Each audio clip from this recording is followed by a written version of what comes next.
हुन्छ यो बिहानी पख अनि कतिजनाको चाहिँ इभिनिङ होला। यहाँहरू सबैलाई मसी शालोम। म पास्टर मतियास सुब्बा कालिम्पोङ हेसन मिनिस्ट्रिजबाट। यो बिहानी पख म आफूलाई एउटा गीत गाउन मन लाग्यो, एउटा समर्पणको गीत। धेरै मेरो पुरानो गीत हो। यो गीतले भन्छ, हरेक बिहानी हरेक साँझ म ख्रिस्टको निम्ति जिउनेछु, चाहे बाँचु चाहे मरौँ, यी सबै ख्रिस्टको निम्ति। अनि यो गीत गाएर हाम्रो आज अन्तिम हाम्रो इसाई परिवार विषय लिकन हामी शिक्षा लिनेछौँ। र आदरणीय जति गुरुबाहरू यहाँ हुनुहुन्छ, मण्डलीका लिडर्सहरूदेखि लिएर आमा दिदी बहिनीहरू, बुवाहरू, जवानहरू, विवाहित अविवाहित है, सबैजनालाई परमेश्वरले आशिष दिएको होस् र आजको हाम्रो यो सङ्गतिबाट धेरै महिमा भएको होस् भनिकन हामीहरू आशा राख्दै परमेश्वरलाई धन्यवाद दिँदै प्रभु यीशु बढ्नु अनि हामी चाहिँ घट्नु नै आवश्यक छ। आमेन।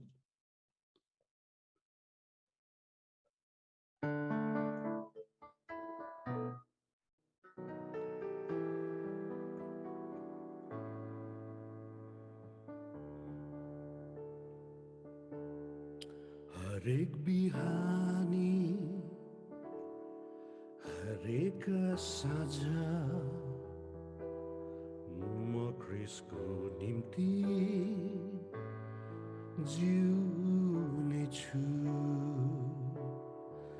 हरेक बिहानी हरेक साँझ म ख्रिस्टको निम्ति जिउनेछु। चाहे बाँचु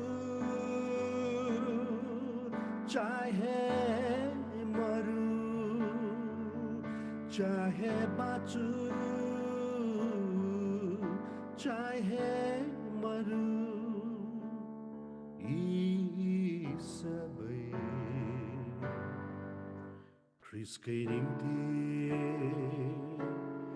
हरेक बिहानी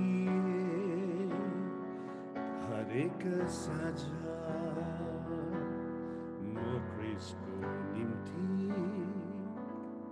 जिउनेछु।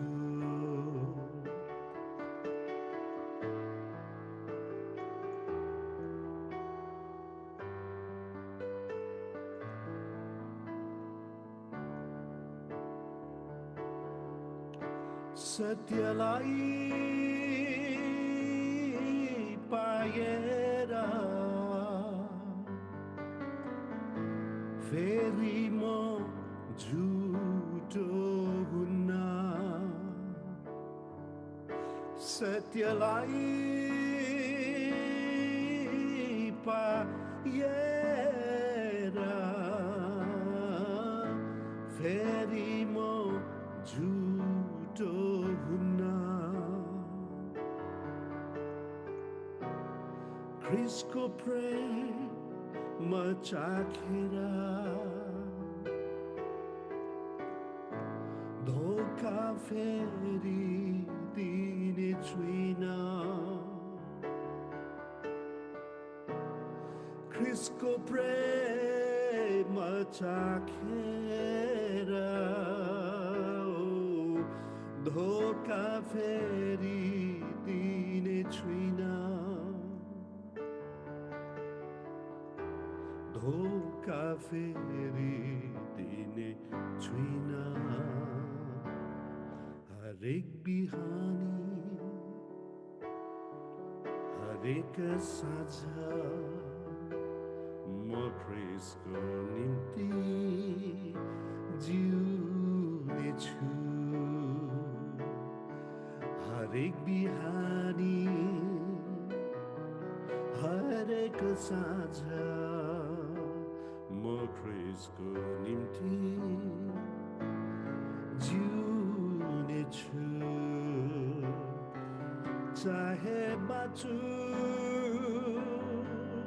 चाहे मरु, चाहे बाँचु चाहे मरु, यी सबै ख्रिस्टकै निम्ति। हरेक बिहानी हरेक साँझ म ख्रिस्टको निम्ति जिउने छु म ख्रिस्टको निम्ति जिउने छु म ख्रिस्टको निम्ति जिउने छु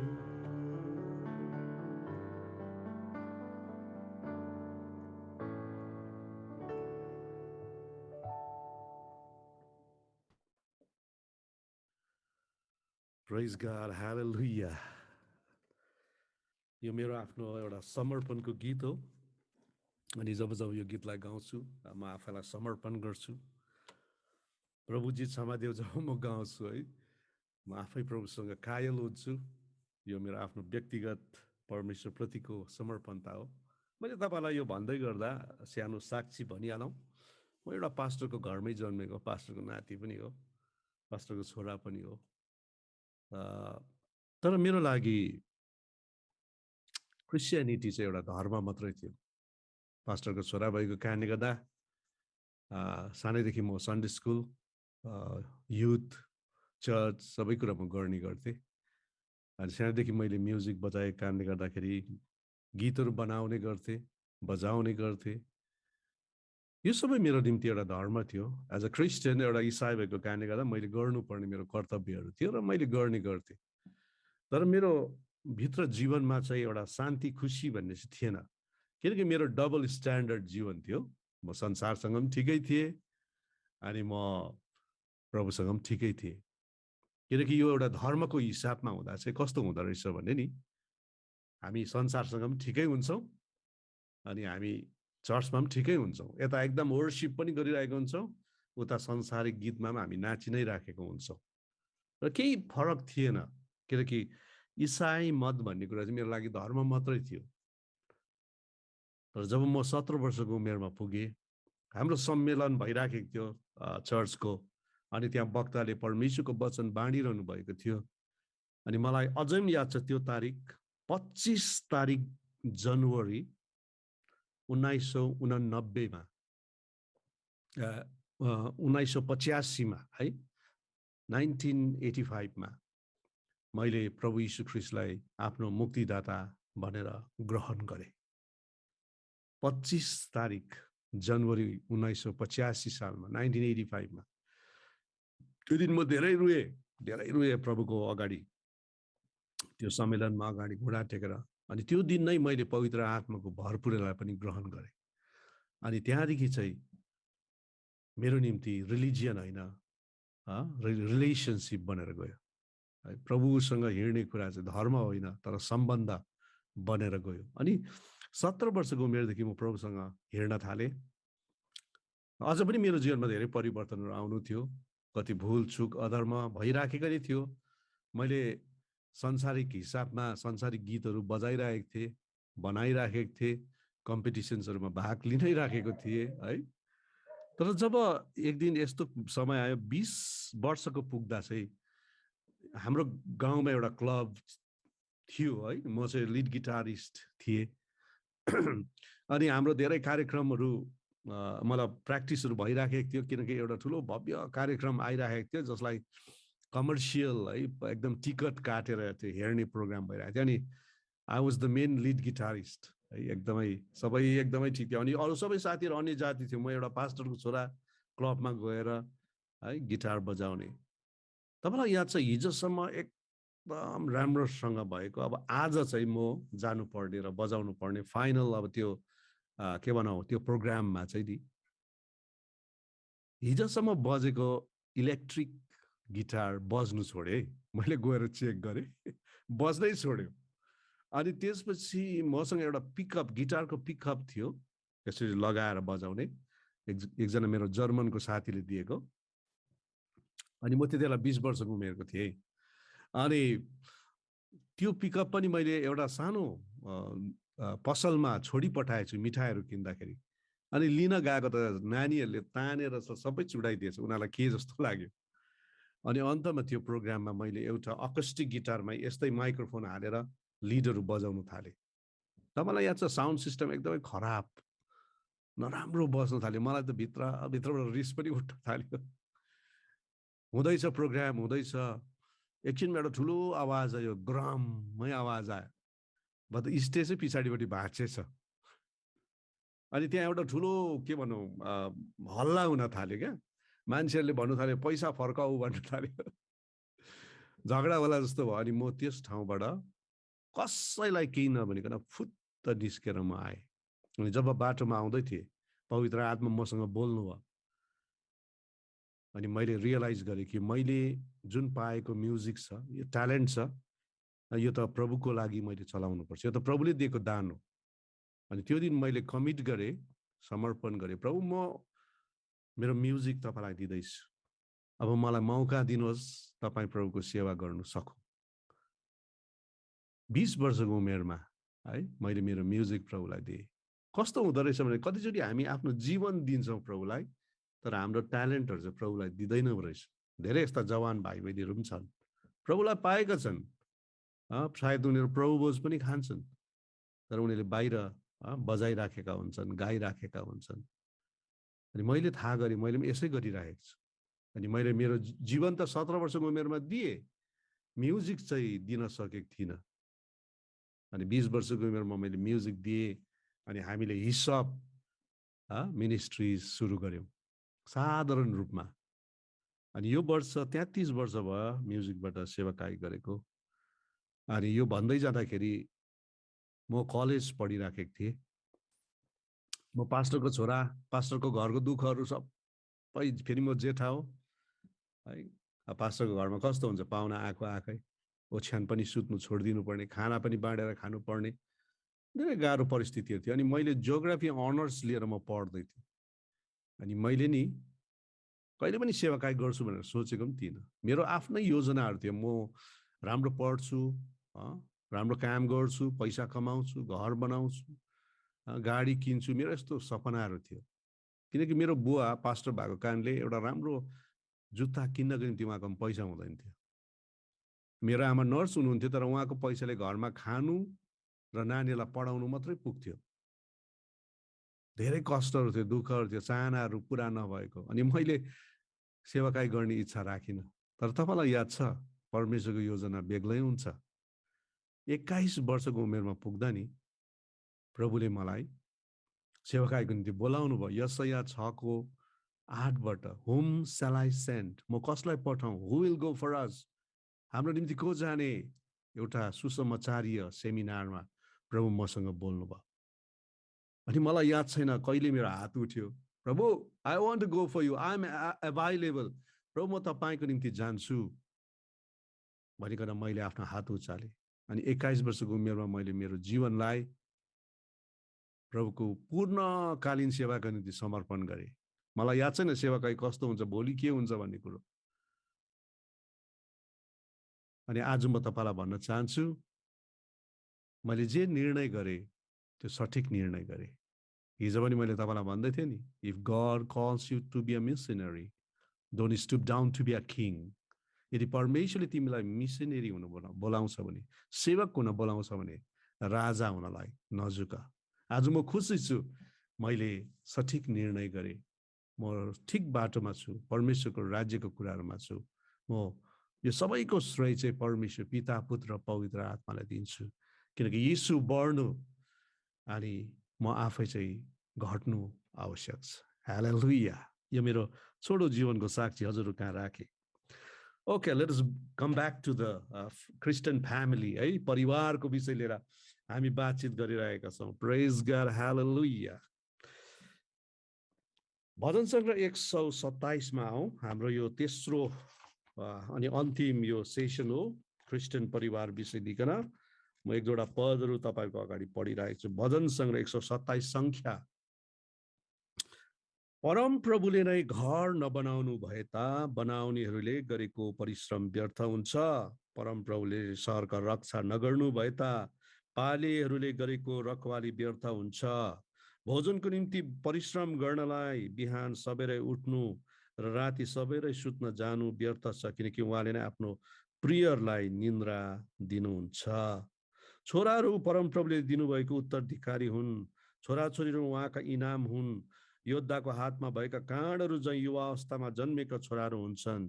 त्यो मानिस धन्यको जसको ठोक्रो काँडहरूले भरिएको छ। मूलढोकामा आफ्नो शत्रुहरूको सामना गर्नुपर्दा तिनीहरू शर्ममा पर्ने छैनन्। हालेलुया, प्रेज गॉड। हुन्छ प्रियहरू, हामी अब अगाडि बढेर जानेछौँ। एउटा सानो नानी होटलको लबीमा खेलिराखेको रहेछ। अनि एकजना दिदी आएर त्यो नानीलाई सोधेछिन्, के गर्दैछौ नानी भन्दा उसले भन्यो अरे मेरो बुवाको ट्रान्सफर भयो है, एउटा ठाउँमा काम गरिरहनु भएको थियो, अनि उहाँले सबै कुराहरू बेचेर अहिले चाहिँ हामी यो सहरमा आएका छौँ। यहाँ हाम्रो बुवाको ट्रान्सफर भएको छ कामको, अनि अहिले चाहिँ हामी यो होटलमा बस्नलाई केही दिन है मेरो आमा बुवाले चाहिँ रुम बुक गर्नु हुँदैछ। अनि त्यति बेला यो आमाले यो दिदीले भनेछ त्यो नानीलाई, बिचारा तिम्रो त घर छैन रहेछ है भने रे। अनि त्यति बेला यो नानीले के भनेछ, हजुर हाम्रो अहिले घर छैन तर हाम्रो परिवार चाहिँ छ भनेछ। We don't have a house right now, but we have a home. प्रिय आज प्रश्न यहाँ आउँछ कि हामीले चाहिँ होम कि हाउस बनाउँदैछौँ? हामीले चाहिँ घर बनाउँदैछौँ कि परिवार बनाउँदैछौँ?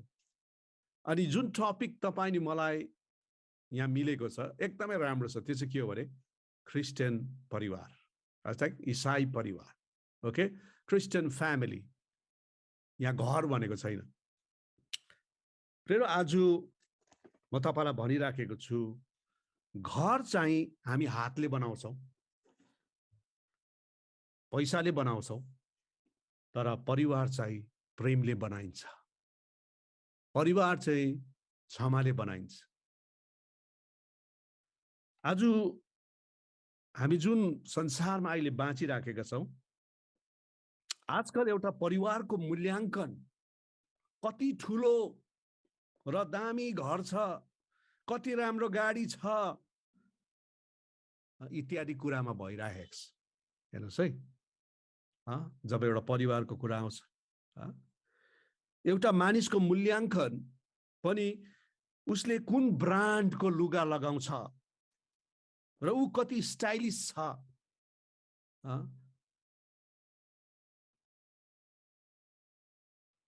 कति फेसनेबल छ,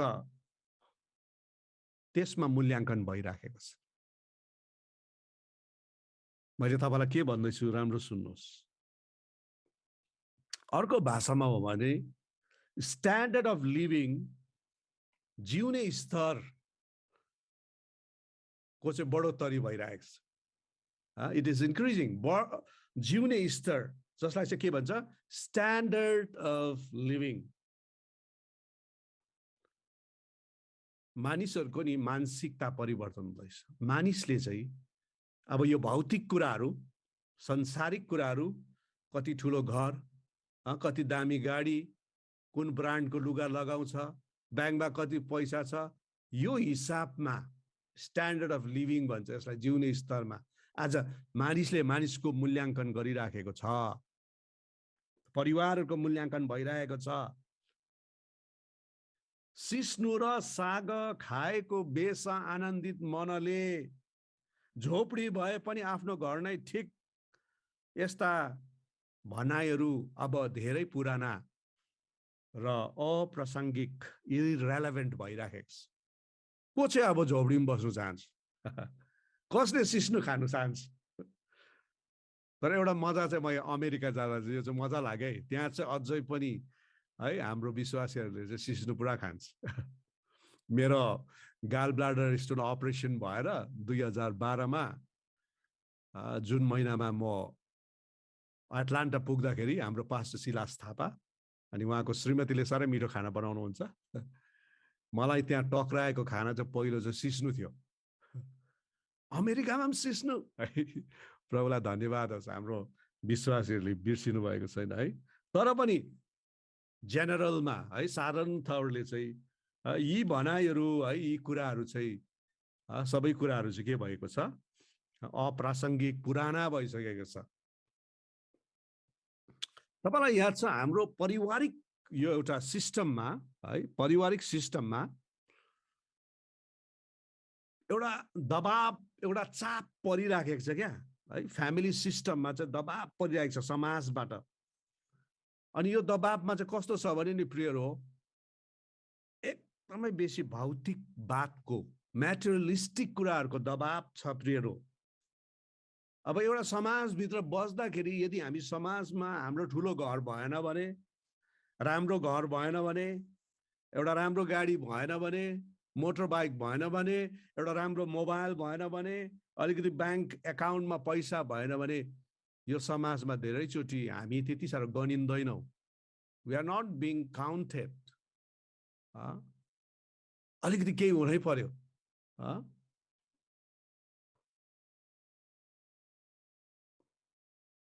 समाजको दबाव यति साह्रो परेको छ हामीलाई कि कतिचोटि मानिसहरू निराश हताश पनि छन् है।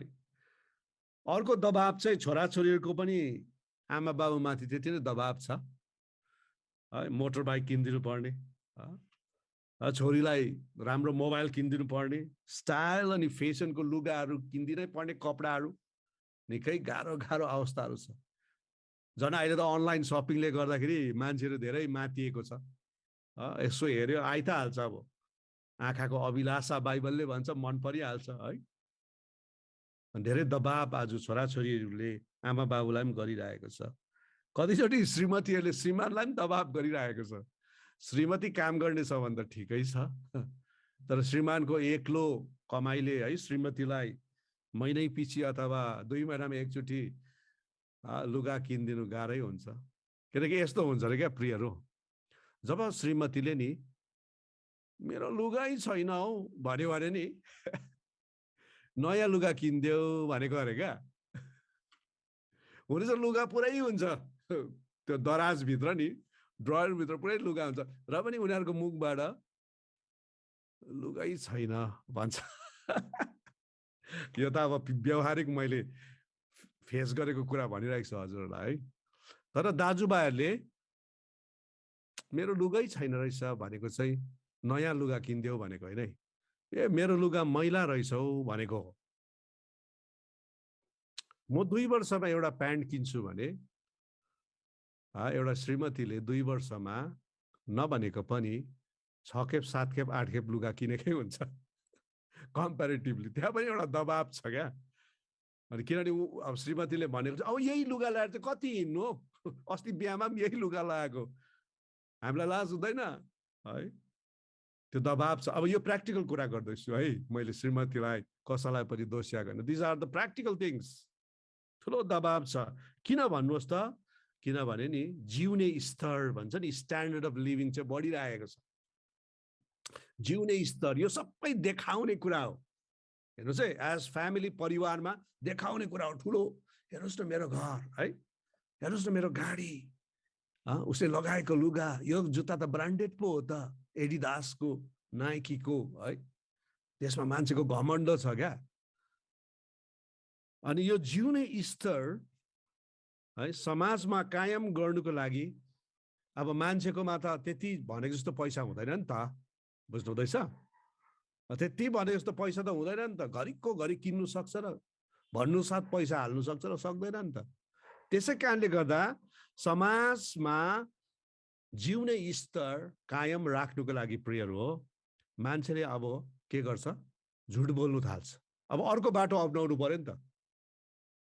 झुटो बोल्नु थाल्छ, झुटा काम गर्नु थाल्छ, भ्रष्टाचार गर्नु थाल्छ, अनैतिक कार्यहरू गर्नु थाल्छ।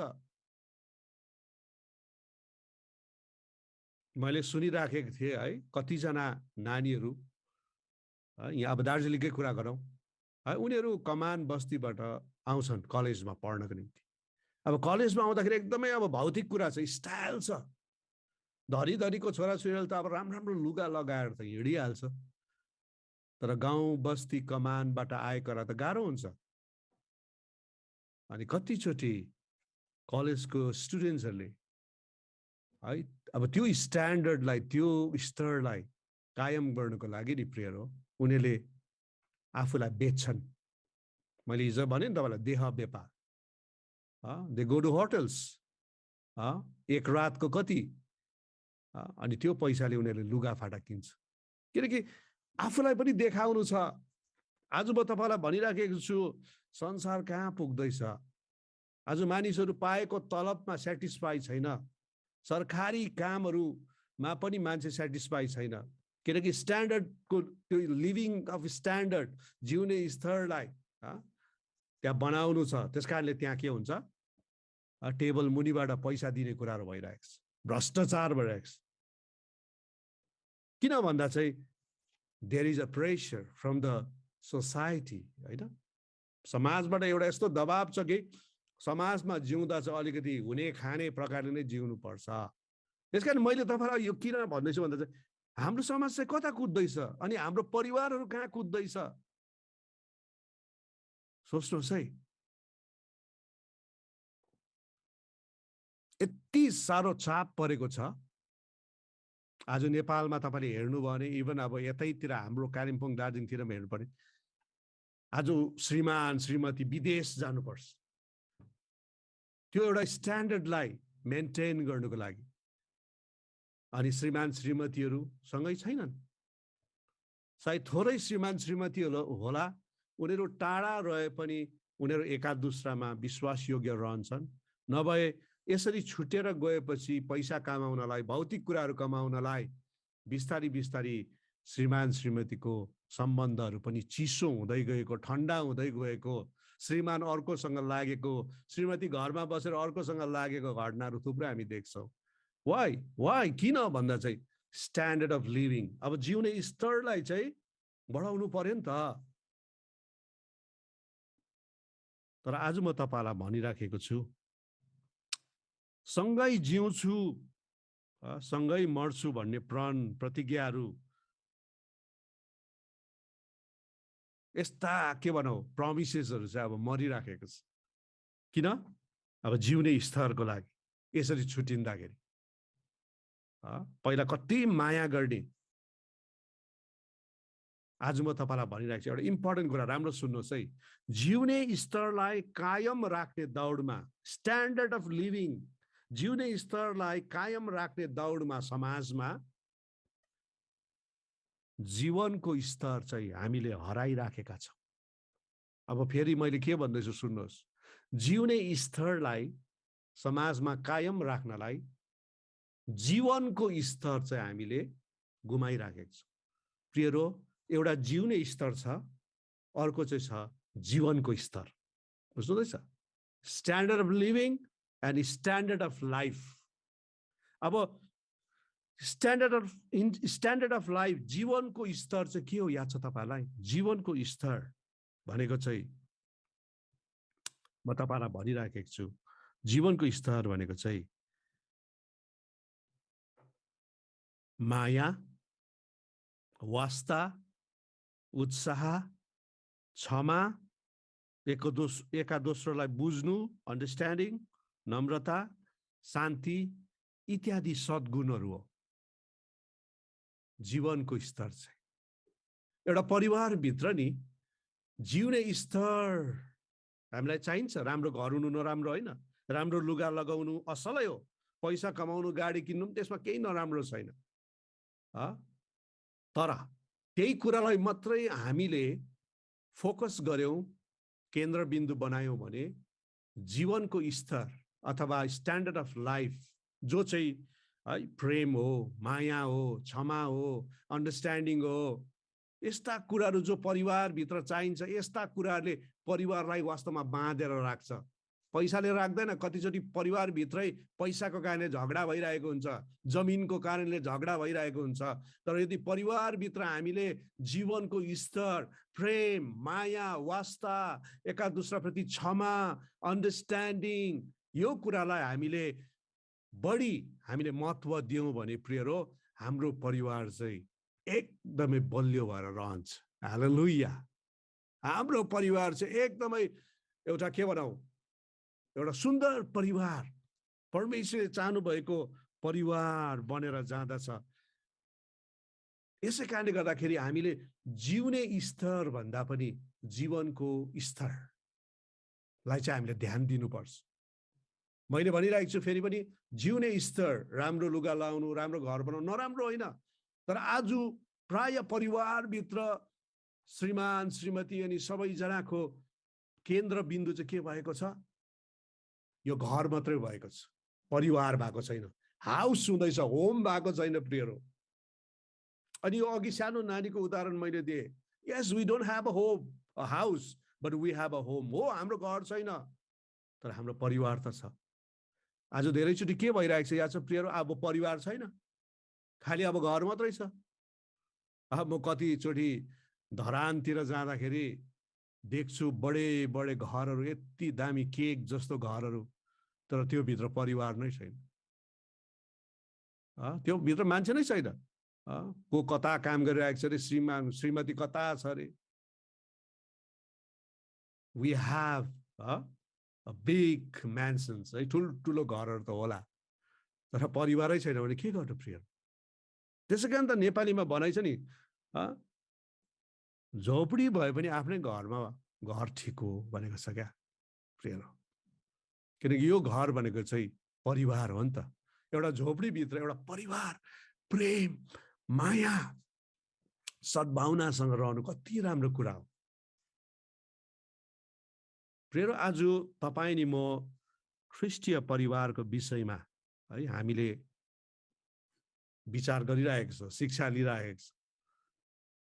त हामी चाहिँ कता छौँ यो कुरा चाहिँ विचार गरौँ। कतै हाम्रो निम्ति जीवनको स्तर भन्दा जिउने स्तरलाई हामी बेसी ध्यान दिँदैछौँ कि? कतै हामीले ठुल्ठुलो घर त बनाउँदैछौँ, तर परिवार चाहिँ बनाउन सकेको छैनौँ कि? म बिहा गर्नु अगाडि नि मेरो श्रीमतीले मलाई एउटा सानो उदाहरण, इलिस्ट्रेसन भन्नुभयो क्या।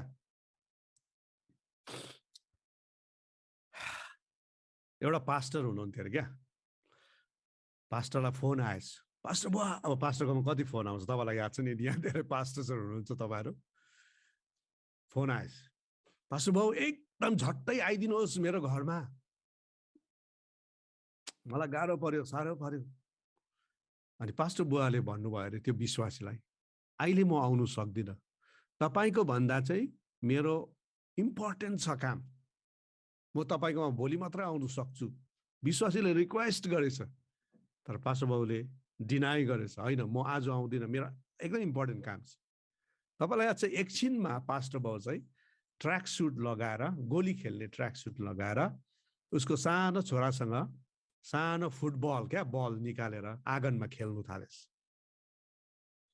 मलाई श्रीमतीले भन्नुभएको है सुन्दाखेरि कस्तो कस्तो सुन्छ, तर मेरो श्रीमतीले भन्नुहुन्छ ढिलो हुन्छ है, नानीहरूसँग समय बिताऊ। साँच्चै नै आज मेरो छोरी अब 22 वर्ष पुगिसक्यो, ठुलो छोरी, सानो छोरी 16 वर्ष पुगी। है, त्यो सानोको क्षणहरू, त्यो ब्युटिफुल क्षणहरू अब सकियो। मैले उनीहरूलाई सिकाउनु पर्ने कुराहरू अब सकियो। अब त उनीहरू ठुल्ठुलो भइन्। प्रभुलाई धन्यवाद होस्, है, इभन यो लकडाउनको लागि पनि धेरै समय परिवारसँग बिताउन पाइयो प्रियहरू। म पास्टरलाई भन्छु, तपाईँहरू निराश नहुनुहोस्। आई थिङ्क तपाईँहरूको मिनिस्ट्रीमा सबैभन्दा इम्पोर्टेन्ट भाग अथवा राम्रो समय चाहिँ यही लकडाउनमा तपाईँले आफ्नो परिवारसँग बिताउनु भएको। बिकज फ्यामिली भन्ने कुरा चाहिँ आज एकदमै इम्पोर्टेन्ट छ। प्रिय, आज तपाईँ नि म कहाँ छौँ, है? ठुलो घर, धेरै पैसा, मिठो खाना मात्र भएर के गर्नु यदि त्यो परिवारमा प्रेम, दया, शान्ति जस्तो सद्गुणहरू छैनन् भने? त्यसकारण तपाईँहरू कतिजना घर बनाउनु सक्नु भएको छैन होला है है, तपाईँको परिवारमा कतिवटा कष्टहरू होला नि, दुःखहरू। निराश नहुनुहोस्। यो जीवन जिउने स्तर भन्दा नि प्रियहरू, जीवनको स्तर चाहिँ इम्पोर्टेन्ट हो है, याद गर्नुहोस्। आफ्नो श्रीमानसँग झगडा नगर्नुहोस्। खै तपाईँ पैसा कमाउनु, घरै बनाउनु सकेन, सुर्ता नगर्नुहोस्। यो सबै टेम्परेरी कुरा हो। संसारमा हामी छोडेर जान्छौँ, केही पनि लाँदैनौँ। हाम्रो वास्तविक घर त माथि छ, बरु माथिको घर चाहिँ हामी राम्रो बनाऊ। आमेन। अनि प्रभुले हामीलाई जुन परिवार दिनुभएको छ नि तपाईँ र मलाई यो ठाउँमा संसारमा बस्दाखेरि, त्यो परिवारलाई स्वर्ग बनाऊ, नर्क नबनाऊ प्रियहरू। एउटा घरमा सोफा हाल्नु नसक्दा झगडा नगरौँ। कोही बेला घरमा मासु खानु नसक्दाखेरि मन अमिलो नगरौँ। एउटा चाहेको जस्तो कुर्ता पाइजा किन्नु नसक्दा दिदी बहिनीहरू निराश नहुनुहोस्। सम्झिनुहोस् त्यो कुर्ता पाइजा भन्दा पनि इम्पोर्टेन्ट तपाईँको श्रीमान तपाईँसँग छ। त्यो जुत्ता भन्दा पनि तपाईँको श्रीमती तपाईँसँग छ। नानीहरू राम्रो तपाईँले मोबाइल किन्नु नसक्दा, तपाईँको आमा बाउले किन्नु नसक्दाखेरि तपाईँ नगन गराउनुहोस्, किनभने त्यो मोबाइल भन्दा पनि इम्पोर्टेन्ट तपाईँको प्यारेन्ट्सहरू तपाईँसँग छ। भौतिक कुरामा होइन प्रियहरू, आज परिवारभित्रको माया, प्रेम, सद्भावनामा हामी ध्यान दिउँ प्रियहरू। यसमा ध्यान दिनु सक्यौँ भने परमेश्वरले है हामीलाई डोर्याउँदै लानुहुन्छ। एउटा किनभने हेर्नुहोस् त यति साह्रो डिस्ट्र्याक्टेड भएको छ, यति साह्रो परिवार चाहिँ नि यो भौतिक कुराहरूले गर्दा यति साह्रो के भने पिरो लिएको छ। समाजबाट यति साह्रो अघि मैले भने दबाब छ क्या। यस कारणले गर्दा भौतिक कुरा भन्दा चाहिँ आत्मिक कुराहरू अनि परिवारभित्र भएको जीवनको स्तर, जिउने स्तर होइन तर जीवनको स्तरमा ध्यान दिनुहोस्। अब अगाडि बढेर हामी जानेछौँ। जब 127 को 1 लाई हेर्नुहुन्छ, यहाँ भन्छ परमेश्वरले नै घर बनाउनु भएन भने बनाउनेहरूले व्यर्थमा बनाउँछन्। हालेलुया। सबैभन्दा पहिलो पोइन्ट है भन्छ 127 बाट, परम प्रभुले नै घर नबनाउनु भए ता बनाउनेले गरेको परिश्रम व्यर्थ हुन्छ। अब हामीले जान्नुपर्छ प्रियरो, हाम्रो इसाई परिवार चाहिँ कसले बनाउँछ त? कसले बनाउँछ? यो इसाई परिवार के तपाईँ नि मेरो पैसाले बनाउँछ? यो इसाई परिवार के तपाईँ नि मेरो ज्ञान अनि बुद्धिले बनाउँछ? होइन प्रियरो, यो इसाई परिवार त परमेश्वरले नै बनाउनुहुन्छ। हालेलुया। God will build the Christian family. यो सत्यतालाई हामीले बिर्सनु हुँदैन। हामी धेरैचोटि हामी कोसिस गर्छौँ, अनि तपाईँलाई यहाँ चाहिँ हामी कोसिस गर्दा हामी वाक्कै हुन्छौँ। न तपाईँले तपाईँको श्रीमतीलाई बनाउनु सक्नुहुन्छ, न श्रीमतीले श्रीमानलाई बनाउनु सक्छ। विभिन्न नेचरको त छौँ हामी, होइन? तर जब हामी परमेश्वरलाई हाम्रो घर बनाउनु दिन्छौँ नि, परमेश्वरले सुन्दर बनाउनुहुन्छ।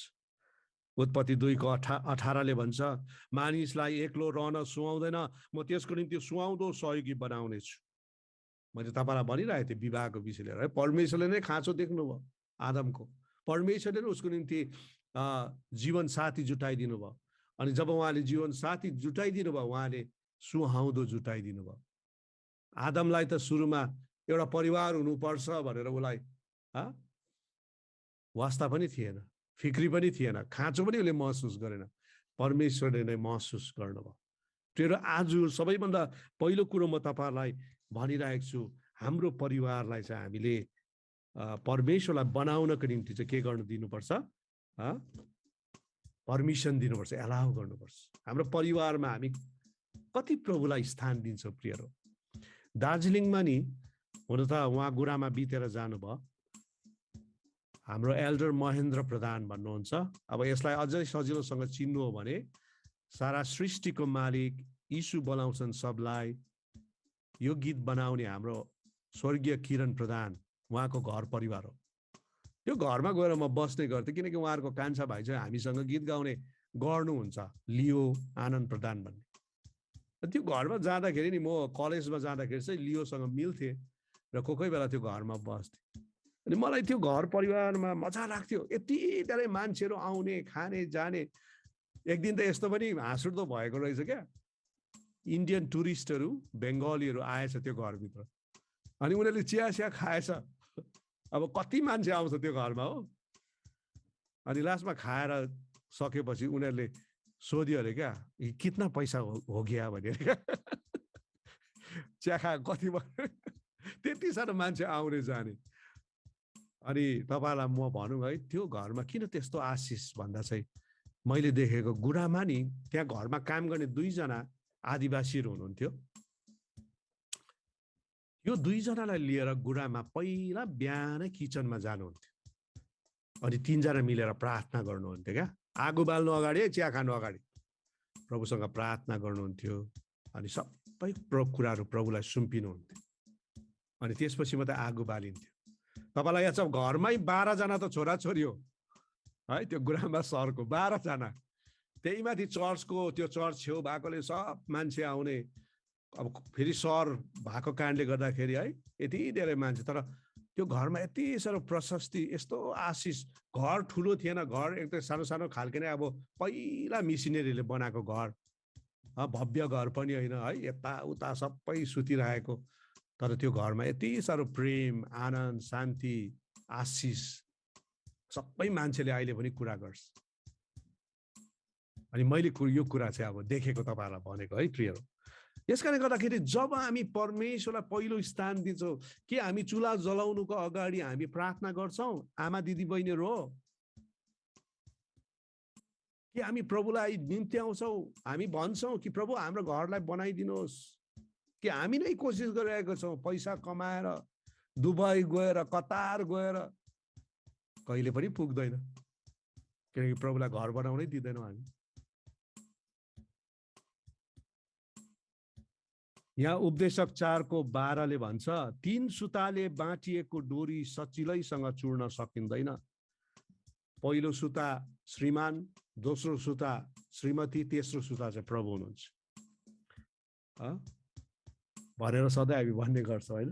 तर तपाईँलाई याद छ, खासमा पहिलो सुता चाहिँ प्रभु हो त्यसपछि मात्रै सेकेन्ड सुता श्रीमान हो अनि तेस्रो सुता चाहिँ श्रीमती हो। पहिलो सुता चाहिँ श्रीमान होइन, पहिलो सुता चाहिँ प्रभु हुनुपर्छ। हामी पास्टरहरूले पनि यो कुराहरू याद गरिराखौँ है बिहामा भन्दाखेरि है।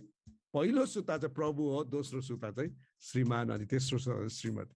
अनि मात्रै त्यो सुता चाहिँ, त्यो डोरी चाहिँ के हुन्छ? बलियो हुन्छ। हामीलाई याद छ, जुन परिवारले प्रार्थना गर्छन् उनीहरू सँगै बस्छन्। फ्यामिली प्रेज टुगेदर, स्टेज टुगेदर। त्यसकारण जुन परिवारभित्र नि प्रभुलाई स्थान हुँदैन नि, प्रभुलाई त्यो परिवार बनाउनु दिँदैनौ नि, त्यो परिवार भाताभुङ्ग हुन्छ। चाहे त्यो परिवारमा काम गर्ने होस्, पैसा कमाउने होस्, धनी होस्, तर त्यो परिवार भाताभुङ्ग भएर जान्छ। म तपाईँलाई उदाहरण भनिरहेको छु मेरै परिवार। मेरो बुवा नि अहिले 87 वर्ष हिँड्नु हुँदैछ, 87। अहिले पनि मेरो बुवाले घरको परिवारको पारिवारिक वेदी प्रार्थना उहाँले लिड गर्नुहुन्छ। याद गर्नुहोस् है, मैले जन्मेकोदेखि पारिवारिक, हाम्रो फेरि बिहान बेलुकी नै हुन्छ। यति धेरै वर्ष भइसक्यो यसरी सेवा पारिवारिक प्रार्थना गरेको। अनि म तपाईँलाई भन्छु, हामी पारिवारिक वेदीमा नै हामीले प्रार्थना गर्नु सिक्यौँ, बाइबल पढ्नु सिक्यौँ, गीत सिक्यौँ, गिटार बजाउनु सिक्यौँ। मेरो बुवा 87 इयर्स अहिले हिँड्नु हुँदैछ, तर स्टिल उहाँले पारिवारिक वेदी, हामी भजन गाउँछौँ एउटा, त्यहाँदेखि बाइबल पढ्छौँ, बाइबल पढेपछि त्यसको टिप्पणी पढ्छौँ, अनि त्यसपछि हामी प्रार्थना गर्छौँ। यो प्रार्थना गर्दाखेरि सानो सानो नातिनीहरूले पनि प्रार्थना गर्ने मौका आउँछ, किनकि सबैको छ बिहान बेलुका। यति रमाइलो हुन्छ प्रियहरू। तपाईँको परिवारभित्र पारिवारिक वेदी छ, प्रार्थना गर्नुहुन्छ? म तपाईँलाई भन्छु, यो भत्किएको वेदी जसरी एलियाले बनाए अनि त्यसपछि स्वर्गबाट आगो झरेर है होमबलीलाई त्यहाँ भस्म पारेको छ नि, तर स्वर्गबाट आगो झर्नु हो भने चाहिँ पहिला चाहिँ भत्किएको वेदी चाहिँ बनिनुपर्छ। यो परिवारभित्र नि सबै वेदीहरू भत्किसकेको छ। श्रीमानको समय छैन, श्रीमतीको समय छैन, नानीहरू कता छ मोबाइल लिएर, सबै कुरा भत्किएको छ। अनि प्रभुलाई नै हाम्रो परिवार बनाउनु दिँदैनौँ भने, आज म तपाईँलाई भनिरहेको छु, यो परिवार कसले बनाउँछ याद छ? शैतानले बनाउनु थाल्छ। रिस, राग, व्यभिचार, अशुद्धता, मैले अघि हिजो भने नि, एक्स्ट्रा म्यारिटल एफेयर, बाहिर आफ्नो श्रीमान हुँदा श्रीमती हुँदै अरूसँग सम्बन्ध राख्ने, नानीहरू बाहिरतिर अनैतिक सम्बन्ध राख्दै हिँड्ने, ड्रग्स खाने, यस्तै कुराहरू आज परिवारहरूभित्र भइरहेका छन्। किनकि भजन सङ्ग्रह 127 को 1 अनुसार हामी परमेश्वरलाई हाम्रो परिवार बनाउनै दिँदैनौँ। दोस्रो कुरा म तपाईँलाई भनिरहेको छु, भजन सङ्ग्रह 127 को 1 को ख खण्डले भन्छ, परम प्रभुले नै सहरको रक्षा गर्नु नगर्नु भए ता पालेले गरेको रखवाली व्यर्थै हुन्छ। बुझ्नुहुँदैछ? परम प्रभुले नै रक्षा गर्नु भएन अरे पाले राखेर वाचम्यान राखेर ढोके राखेर सबै व्यर्थै हुन्छ। सहरतिर हामीले सुनेको छौँ नि है, कस्तो कस्तो चोरी भएको। अरे छ त, ढोके छ त चौकीदार, तर उनीहरूलाई छक्काएर पनि चोरले चोरी राखेको कुराहरू हामी देख्दछौँ। अनि तपाईँलाई यहाँ छ चोर चाहिँ को? बाइबल अनुसार यूहन्ना 10 को 10, चोर चाहिँ चोरु मारु अनि नष्ट गरौँ भनेर आउँछ। अनि यो चाहिँ दियाबलस हो। अनि दियाबलसले आज हाम्रो परिवारमा चोरिरहेको छ, नष्ट गरिरहेको छ, मारिराखेको छ, हामीलाई यादै छैन। किनकि हामी हाम्रो परिवारलाई सुरक्षा गर्नै दिँदैनौँ। अब प्रभुलाई पहिलो स्थानमा घर बनाउनु दिएनौँ, परिवार बनाउनु दिएनौँ भने प्रभुले कसरी हाम्रो परिवारको सुरक्षा गर्छ?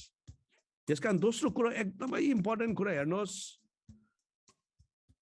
हाम्रो प्रभुले नै हाम्रो परिवारको रक्षा गर्नुहुन्छ। हालेलुया।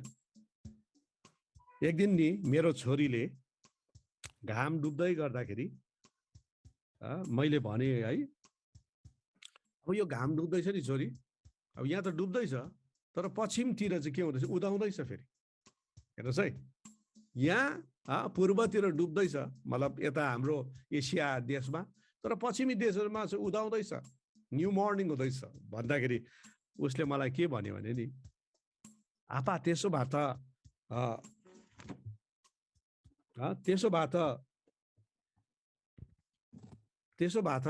घाम त वास्तवमा डुब्दैन रहेछ नि है भनेर भने क्या। अनि मैले भने पक्कै हो, घाम वास्तवमा डुब्दैन, यहाँ डुब्दैछ उता उदाइहाल्छ। प्रिय आज हाम्रो परमेश्वर पनि त्यस्तै हुनुहुन्छ। प्रभुले आज सबै ठाउँ आफ्नो नजर राख्नुहुन्छ। अनि प्रभुले अनि तपाईँ नि मलाई के गर्नुहुन्छ? सुरक्षित राख्नुहुन्छ। हालेलुया।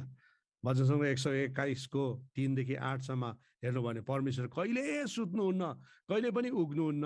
हाम्रो परमेश्वर चाहिँ हामीलाई सुरक्षा गर्ने हुनुहुन्छ। हालेलुया। बुझ्नुहुँदैछ? यो कुरालाई बुझ्नुहोस् है। मेरो एउटा घटना छ, म युएस जाँदाखेरि नि बोइजी भन्ने जग्गादेखि लिएर होसे, सानो होसेमा यात्रा गर्दाखेरि हाउजसमा प्राय 2 घन्टाभन्दा अलिकति बढीको यात्रा थियो। मेरो एउटा अनुभव भनिरहेको छु हजुरलाई।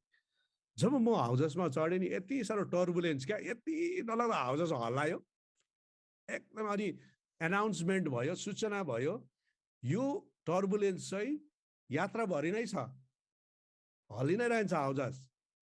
अनि तपाईँहरूसँग हामी रिफ्रेसमेन्टहरू है, अब उनीहरूले कोकहरू दिन्छ, केही खानेकुराहरू दिन्छ, त्यो बाँड्नु सक्दैनौँ र तपाईँहरू सबै चाहिँ बेल्ट लगाएर बस्नुहोस् भनेर उहाँले भन्नुभयो, एनाउन्समेन्ट गर्नुभयो।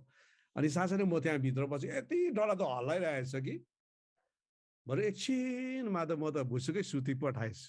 हेर्नुहोस् है, मान्छेहरू डराइरहेछ, अत्तालिरहेछ, म त भुसुक्क सुत्दैछु। जब ढक्कै उठेँ नि, उठ्दा त हाउजस त माथिबाट तल झरेर अब एयरपोर्टमा ल्यान्ड हुनु आँटेको पो रहेछ।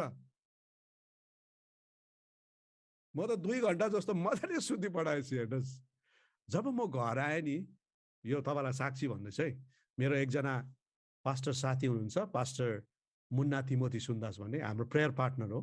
अनि उहाँलाई चाहिँ म जहिले पनि भन्ने गर्छु, जब म बाहिर जान्छु मेरो घरमा आएर यसो प्रेयरहरू बेला बेलामा गरिदियो है भनेर। अनि मैले उसलाई भेटेर मैले यो कुरा उहाँलाई भने क्या, यस्तो भयो हाउजसमा। अनि उसले भने त्यो कहिले भएको, कुन दिन हो भनेर क्यालकुलेट गर्दाखेरि त त्यो दिन चाहिँ पास्टर मेरो साथी मेरो घरमा आउनु भएको रहेछ। अनि उसले प्रार्थना गर्दै गर्दा चाहिँ उसलाई एकदम पवित्र आत्माले अगुवाई गरेछ, पास्टर मथियासको लागि प्रार्थना गरौँ, उसको हाउजसको लागि प्रार्थना गरौँ भनेर। तर उसले श्रीमतीलाई चाहिँ भनेर रहेछ, किनकि उसले अनुभव गरेछ समथिङ इज ह्यापनिङ, केही हुँदैछ यो घडी भनेर। एकदम उसले चाहिँ सुरक्षाको निम्ति प्रार्थना गरेछ। तपाईँलाई यहाँ चाहिँ यो प्रार्थना गर्दै गर्दा म उड्दै थिएँ राइट टाइम। अनि जब उसले प्रार्थना गर्दै थियो, प्रभुले मलाई हाउजसमा सुताउनु भयो। अनि सुरक्षासँग सानो होसेमा क्यालिफोर्नियामा उहाँले के गर्नुभयो? ल्यान्ड गराइदिनु भयो। यो त प्रार्थनाको उत्तर। मैले तपाईँलाई भने गॉड इज आवर प्रोटेक्टर भन्नु चाहेको। परमेश्वर चाहिँ हाम्रो सुरक्षा गर्ने, हाम्रो परिवारको सुरक्षा गर्ने हुनुहुन्छ। आमेन। यसकारण प्रभुलाई सुरक्षा गर्न दिउँ। अनि तेस्रो कुरो म तपाईँलाई भन्न चाहन्छु, परमेश्वर चाहिँ परिवारलाई आशिष दिने पनि हुनुहुन्छ। हालेलुया। परमेश्वर चाहिँ परिवारलाई आशिष दिने हुनुहुन्छ। म पढिरहेको छु भजन सङ्ग्रह 127 सङ्ख्याको 2 देखि हेर्नुहोस् त। भोजनको निम्ति परिश्रम गर्नलाई बिहान सबेरै उठ्नु र राति अबेरै सुत्नु जानु व्यर्थ छ, किनकि उहाँले आफ्नो प्रियहरूलाई निन्द्रा दिनुहुन्छ। छोराहरू परमप्रभुले दिनुभएको उत्तराधिकार हुन्, छोराछोरीहरू उहाँको इनाम हुन्। योद्धाको हातमा भएको काँडहरू झैँ युवा अवस्थामा जन्मेको छोराहरू हुन्छन्। त्यो मानिस धन्यको जसको ठोक्रो काँडहरूले भरिएको छ। मूल ढोकामा आफ्नो शत्रुहरूको सामना गर्नुपर्दा तिनीहरू शर्ममा पर्ने छैनन्। हालेलुया। प्रिय, आज तपाईँले मैले जान्नुपर्छ, परमेश्वर चाहिँ हाम्रो परिश्रममा आशिष दिने हुनुहुन्छ। यहाँ भन्दैछ भोजनको निम्ति परिश्रम गर्नलाई बिहान सबेरै उठ्नु राति अबेर सुत्नु व्यर्थै छ, किनकि उहाँले आफ्नो प्रियहरूलाई निन्द्रा दिनुहुन्छ। अर्को भाषामा प्रभुले नै आशिष दिनुहुन्छ। हामी कष्ट दुःख गर्छौँ परिवारमा, काम गर्छौँ, तर आशिष चाहिँ कसले दिनुहुन्छ? प्रभुले दिनुहुन्छ है। दोस्रो कुरा, प्रभुले नै के दिनुहुन्छ? निन्द्रा पनि दिनुहुन्छ, रेस्ट पनि दिनुहुन्छ भनेको, किनकि हामीलाई रेस्ट पनि चाहिन्छ प्रियहरू। त्यसपछि प्रभुले हामीलाई छोराछोरीको आशिष पनि दिनुहुन्छ, किनकि छोराछोरीहरू चाहिँ गर्वको इनाम हो। आमेन। अनि त्यसपछि भविष्यमा गएर छोराछोरीहरू चाहिँ है त्यो काँड जस्तो हुन्छ भनेको, त्यो चाँदमा लाग्ने, त्यो टार्गेटमा लाग्ने। हाम्रो छोराछोरीहरू आशिषित हुन्छ भनेको अर्को, त्यो आशिष दिने पनि को हुनुहुन्छ? प्रभु नै हुनुहुन्छ। त्यस कारणले गर्दाखेरि आज हामीले भजन सङ्ग्रह 127बाट हेर्दै गरेको कुरामा चाहिँ इट्स सो इम्पोर्टेन्ट है, कि आज जिउने स्तर भन्दा चाहिँ जीवनको स्तर इम्पोर्टेन्ट हो। भौतिक कुराहरू भन्दाखेरि चाहिँ है आज प्रेम, माया, क्षमा भन्ने सद्गुणहरू चाहिँ परिवारभित्र इम्पोर्टेन्ट हो।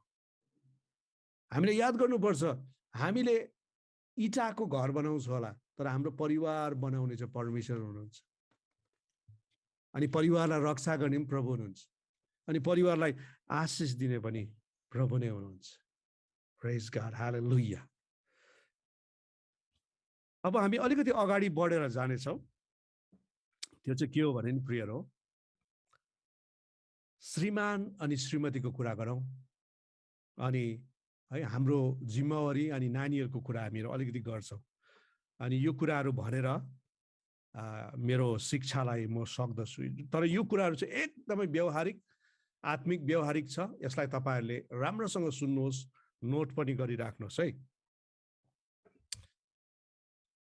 एउटा श्रीमानको भूमिका श्रीमतीप्रति के हुन्छ र एउटा बाबुको भूमिका छोराछोरीप्रति के हुन्छ, यो कुरा म पहिला बताइरहेको छु। एउटा पतिको भूमिका श्रीमतीप्रति के हुन्छ? नम्बर 1 कुरा, इफिसी 5:23 अनुसार चाहिँ पति पत्नीको शिर, जसरी ख्रीष्ट मण्डलीको शिर हुनुहुन्छ।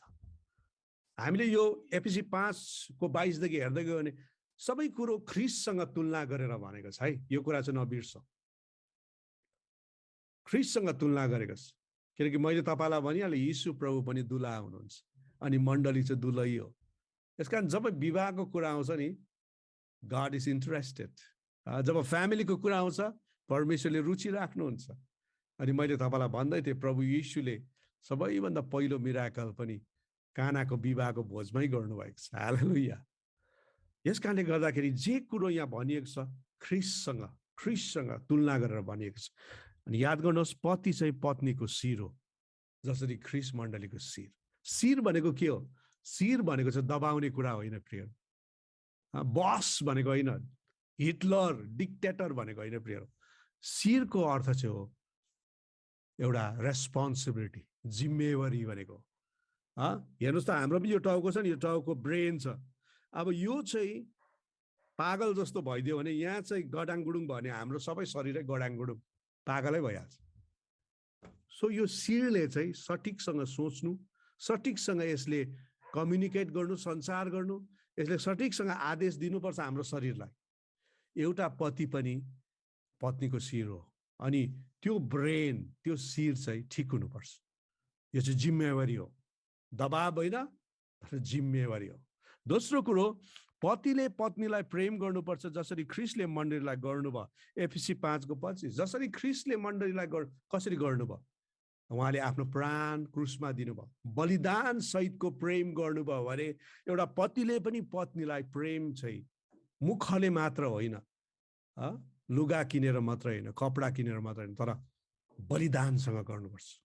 एउटा श्रीमान आफ्नो श्रीमतीको निम्ति आफूलाई बलिदान गर्न सक्ने उसमा प्रेमको क्षमता हुनु अति नै आवश्यक छ। तेस्रो कुरा, पतिले पत्नीलाई आफ्नो शरीरलाई झै प्रेम गर्नुपर्छ। एफिसी 5:28 पतिले कसरी प्रेम गर्नुपर्छ? पतिले जसरी आफ्नो शरीरलाई प्रेम गर्छ। बाइबलले भन्छ आफ्नो शरीरलाई घृणा गर्दैन। कसले घृणा गर्छ? आज म बिहान उठेँ, मुख धुएँ, हेर्नुहोस् त, आफूलाई ऐनामा हेरेँ, केस गरेँ, जुममा राम्रो देखोस् भनेर लुगा फाटा लगाए। त्यसरी नै एउटा पतिले पत्नीलाई पनि आफ्नो शरीरलाई चाहिँ प्रेम गर्नुपर्छ। अनि त्यसपछि पतिले पत्नीको पालन पोषण पनि गर्नुपर्छ जसरी ख्रिस्टले गर्नुभयो। एफिसी 5:29 ख खण्डमा हेर्नुहोस्। पालन पोषण भनेको चाहिँ पतिको चाहिँ नम्बर 1 जिम्मेवारी है, आफ्नो पत्नीलाई, परिवारलाई हेर्ने। प्रभुलाई धन्यवाद होस्, आजकल पत्नीहरू पनि काम गर्ने गर्छिन्, प्रेज गॉड, सपोर्ट हुन्छ। तर बाइबल अनुसार चाहिँ सबैभन्दा पहिलो जिम्मेवारी चाहिँ कसको हो? पालन पोषण गर्ने, हेरविचार गर्ने, सबै कुरो परिवारमा बन्दोबस्त गर्ने चाहिँ कसको हो? पतिको। यसकारण पतिको ठुलो जिम्मा छ पत्नीको पालन पोषण गर्नको निम्ति। अब पत्नीलाई पतिले कसरी प्रेम गर्नु है, यो कुरा पनि इम्पोर्टेन्ट छ। यो एफिसी 5:22 देखि आउँदा चाहिँ दुईटा कुरा आउँछ। पत्नीलाई चाहिँ पतिले प्रेम गर्नु भनेको छ, प्रेम गर्नु। अनि पत्नीले चाहिँ पतिलाई आदर गर्नु भनेको छ। प्रेम अनि आदर विवाहको यो एउटा चक्का जस्तो। यदि यो अगाडि कुद्नु हो भने जसरी साइकलमा दुईटा चक्का हुन्छ, त्यसै श्रीमानले श्रीमतीलाई प्रेम गर्नु, श्रीमतीले श्रीमानलाई आदर गर्नु, यो दुईटा चक्काले चाहिँ परिवार अगाडि बढ्छ, श्रीमान श्रीमती अगाडि बढ्छ। यसकारणले गर्दा पत्नीलाई पतिले कसरी प्रेम गर्नु, म तपाईँहरूलाई एक दुईवटा टिप्सहरू बताइरहेको छु। पतिहरूले राम्रो सुन्नुहोस् है, राम्रो सुन्नुहोस्, विचार गर्नुहोस्। पहिला कुरा हो, तपाईँले आफ्नो पत्नीलाई नि सरप्राइज गिफ्टहरू दिनुहोस् क्या। सरप्राइज गिफ्ट तपाईँलाई याद छ, पत्नीहरूलाई गिफ्टहरू मनपर्छ क्या। हामी केटालाई त्यतिखेर याद गर्दैनौँ गिफ्टहरू होइन, तर पत्नीहरूलाई चाहिँ गिफ्टहरू साह्रै मनपर्छ। त्यस कारण बेला बेलामा सरप्राइज गिफ्टहरू, उपहारहरू तपाईँले दिनुहोस् पत्नीलाई थाहै नभइकन। त्यो उपहार धेरै महँगो हुनु पर्दैन, तर त्यो तपाईँले उपहार दिनुको अर्थ हो आई लभ यु, म तिमीलाई माया गर्छु भनेको। दोस्रो कुरो, श्रीमतीको परिवारलाई पनि वास्ता देखाउनुहोस्। तपाईँको श्रीमतीले नि आफ्नो परिवार सबैलाई छोडेर आएको छ, तपाईँसँग आएको छ, उसको ठुलो बलिदान छ। तर श्रीमतीलाई आफ्नो परिवारलाई पनि त माया लाग्छ नि त होइन। यता श्रीमानको आमा बाउ सासू ससुरालाई सेवा गर्दा गर्दै आफ्नो आमा बाउ पनि त छ। त्यसकारणले गर्दा हरेक पतिले, हरेक श्रीमानले श्रीमतीको परिवारलाई पनि माया वास्ता गर्नुपर्छ। त्यो हिसाबमा तपाईँले आफ्नो प्रेम आफ्नो श्रीमतीलाई देखाउन सक्नुहुन्छ। श्रीमतीलाई तपाईँले कदर गर्नुहोस्, एप्रिसिएट गर्नुहोस्। जब हामी जोगाजोग गर्छौँ सबैभन्दा बेसी काम श्रीमतीले नै गरिरहेको हुन्छ, घरको काम, बुझ्नुहुँदैछ? भाँडा मोल्नेदेखि लिएर लुगा धुनेदेखि लिएर प्रायः सबै काम नै गर्ने गर्छन्। हामी केटाहरू बजारबाट आउँदाखेरि अलिकति चिया बनाउन भनेर सोफामा बसेर टिभी खोलेर सायद केही हेर्छौँ है, तर श्रीमतीहरू चाहिँ लुगा फेरेर किचनमा पसिहाल्छ, चिया बनाउँछ, सफा गर्छ। यसकारणले गर्दा हामी श्रीमानहरूले चाहिँ श्रीमतीहरूलाई कदर गर्नुपर्छ, एप्रिसिएट गर्नुपर्छ। थ्याङ्क यू है, तिमीले एकदम काम गरिरहेछौ, परिवार सम्हालिदिरहेका छौ। कति श्रीमतीहरू त बाहिर पनि काम गर्छिन्, पैसा कमाउँछिन्, घरमा आएर पनि काम गर्छिन्। We should be appreciating them as husband. Okay, अर्को कुरा हो, श्रीमतीलाई नोटिस गर्नुहोस्, याद गर्नुहोस्, कम्प्लिमेन्ट, प्रशंसा गर्नुहोस्। विशेष गरिकन श्रीमतीहरूले जब नयाँ लुगा कपडा किनेर ल्याउँछिन् नि त, लगाएपछि चाहिँ सबैभन्दा पहिला कसलाई देखाउँछ याद छ? श्रीमानलाई देखाउँछिन्। हालेलुया, श्रीमानलाई देखाउँछिन्। अरू कसलाई देखाउनु त? अरू केटालाई देखाउनु र अप्ठ्यारो हुन्छ नि त होइन। तर याद गर्नुहोस् तपाईँको श्रीमतीले जहिले पनि नयाँ कपडा लगाएर आएपछि तपाईँलाई देख्यो, कस्तो देख्यो हेर्नुहोस् न हौ।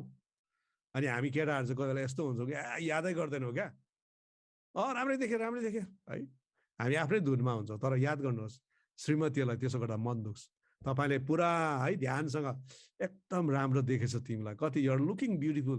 अहिलेको जमाना त फेरि मोबाइलको छ, अहिलेको जमाना सोसियल मिडियाको छ, ठ्याक्कै फोटो खिचेर पनि है तपाईँले सोसियल मिडियामा हाल्नु भने झन् श्रीमती खुसी हुन्छ, मलाई कस्तो देखेछौ है।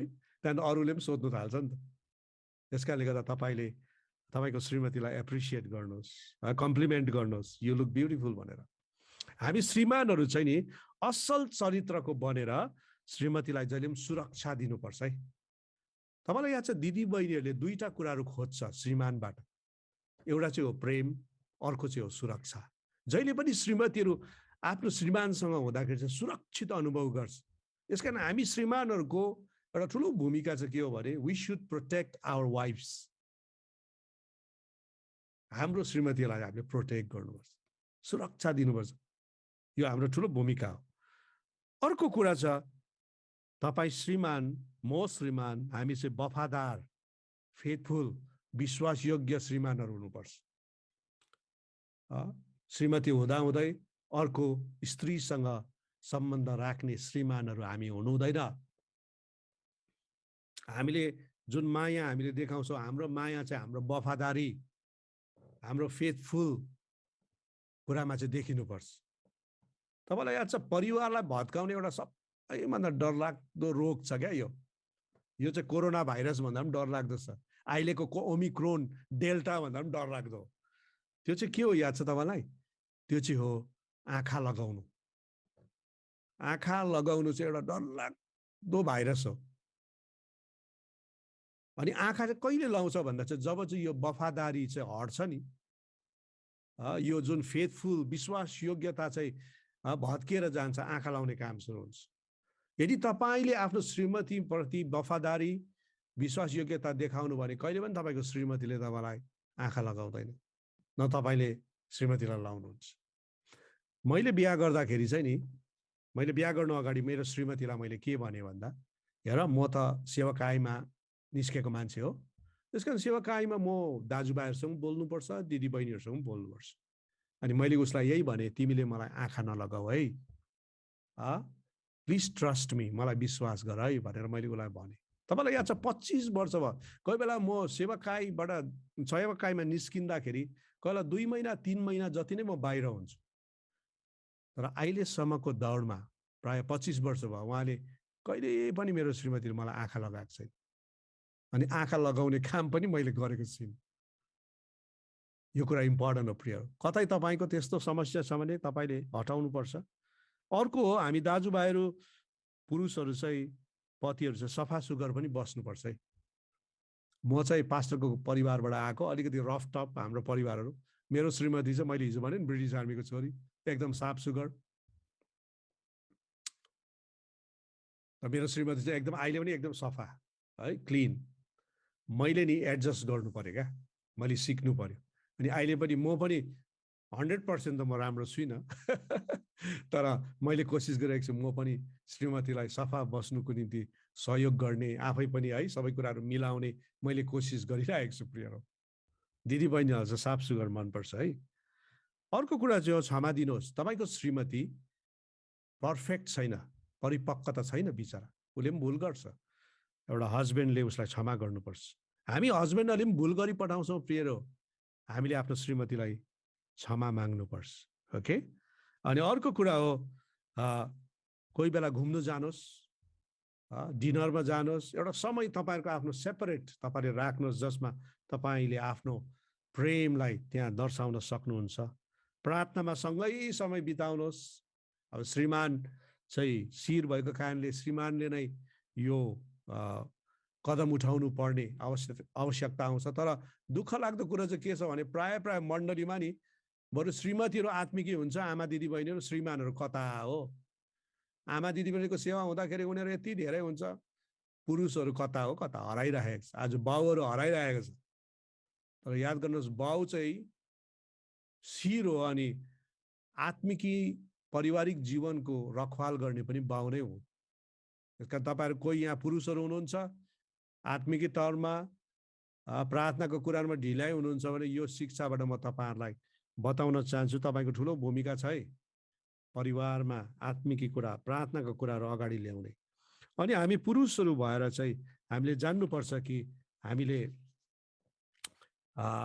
आफ्नो मनको कुराहरू मनमै राख्ने होइन तर श्रीमतीसँग बताउनुपर्छ। हामीले कतिचोटि हामी पुरुषहरू यस्तो हुन्छ के बताउनु हौ मेरो श्रीमतीलाई धेरै भारी हुन्छ होला गाह्रो हुन्छ होला तर हामीले आफ्नो सङ्घर्षहरू हाम्रो पनि कष्टहरू दुःखहरू श्रीमतीसँग सेयर गरेको अति नै इम्पोर्टेन्ट हुन्छ किनकि उनीहरूले पनि हाम्रो निर्बलताहरूलाई जान्नु आवश्यक छ। यसो गर्नाले चाहिँ तपाईँले आफ्नो पत्नीलाई चाहिँ पति भएर चाहिँ यसरी तपाईँले आफ्नो प्रेम देखाउन सक्नुहुन्छ। अब श्रीमतीको कुरा गरौँ है। पत्नीको भूमिका पतिप्रति चाहिँ के छ त? एफिसी 5:22 देखि हेर्दाखेरि पतिको अधीनमा रहनु प्रभुको अधीनमा रहे चाहिँ। अब अधीन भन्दा चाहिँ अब दिदीबहिनीलाई अलिकति मन पर्दैन तर म तपाईँलाई भनिरहेको छु यो अधीनता पनि प्रभुको अधीनमा रहे चाहिँ। जुन स्त्री प्रभुको अधीनमा रहनु सक्छ त्यो स्त्री आफ्नो पतिको अधीनमा रहनुको निम्ति उसलाई गाह्रो हुँदैन। प्रिय मैले अघि नै भने यो अधीनता भनेको कुरा पनि दबाब होइन। अघि नै मैले भने शिर भनेको त के हो? जिम्मेवारी हो। त्यसकारण श्रीमानले पनि श्रीमतीलाई अधीन भन्नु साथ दबाब गर्ने कुरै आउँदैन, माया गर्ने कुरा पो आउँछ त वास्तवमा। यसकारणले गर्दा पतिको अधीनमा पत्नी रहनु आवश्यक छ। दोस्रो कुरा पतिलाई शिर मान्नु, प्रभुलाई मण्डलीको शिर माने चाहिँ। हेर्नुहोस् है अर्को कुरा चाहिँ जसरी मण्डलीले प्रभुलाई शिर मान्छ पत्नीले पनि पतिलाई शिर। अथवा मेरो श्रीमान चाहिँ एउटा जिम्मेवारी व्यक्ति हो परिवार हेर्ने। त्यसकारण कुनै कुरोहरू गर्दाखेरि है आफ्नो श्रीमानसँग सल्लाह गरेर एउटा श्रीमतीले गर्नु अति नै आवश्यक पर्दछ। अनि तेस्रो कुरा हो पतिको आदर गर्नुपर्छ। एफिसी 5:33 आदर रेस्पेक्ट। तपाईँलाई याद छ हामी केटाहरूलाई चाहिँ नि प्रेम माया भन्दा पनि आदर गरेको मनपर्छ, रेस्पेक्ट मनपर्छ है। त अब कसरी रेस्पेक्ट गर्ने आदर कसरी गर्ने त भन्ने कुरा म तपाईँलाई प्र्याक्टिकल टिप्सहरू दिइरहेको छु। आमा दिदी बहिनीले सुन्नुहोस् है पत्नीहरूले कसरी तपाईँको पतिलाई आदर गर्नु भन्ने प्र्याक्टिकल व्यावहारिक कुराहरू सिकाइरहेको छु। नम्बर 1 कुरो कचकच नगर्नुहोस्। गाह्रो भयो है, कचकच नगर्नुहोस्। डोन्ट न्याग हिम।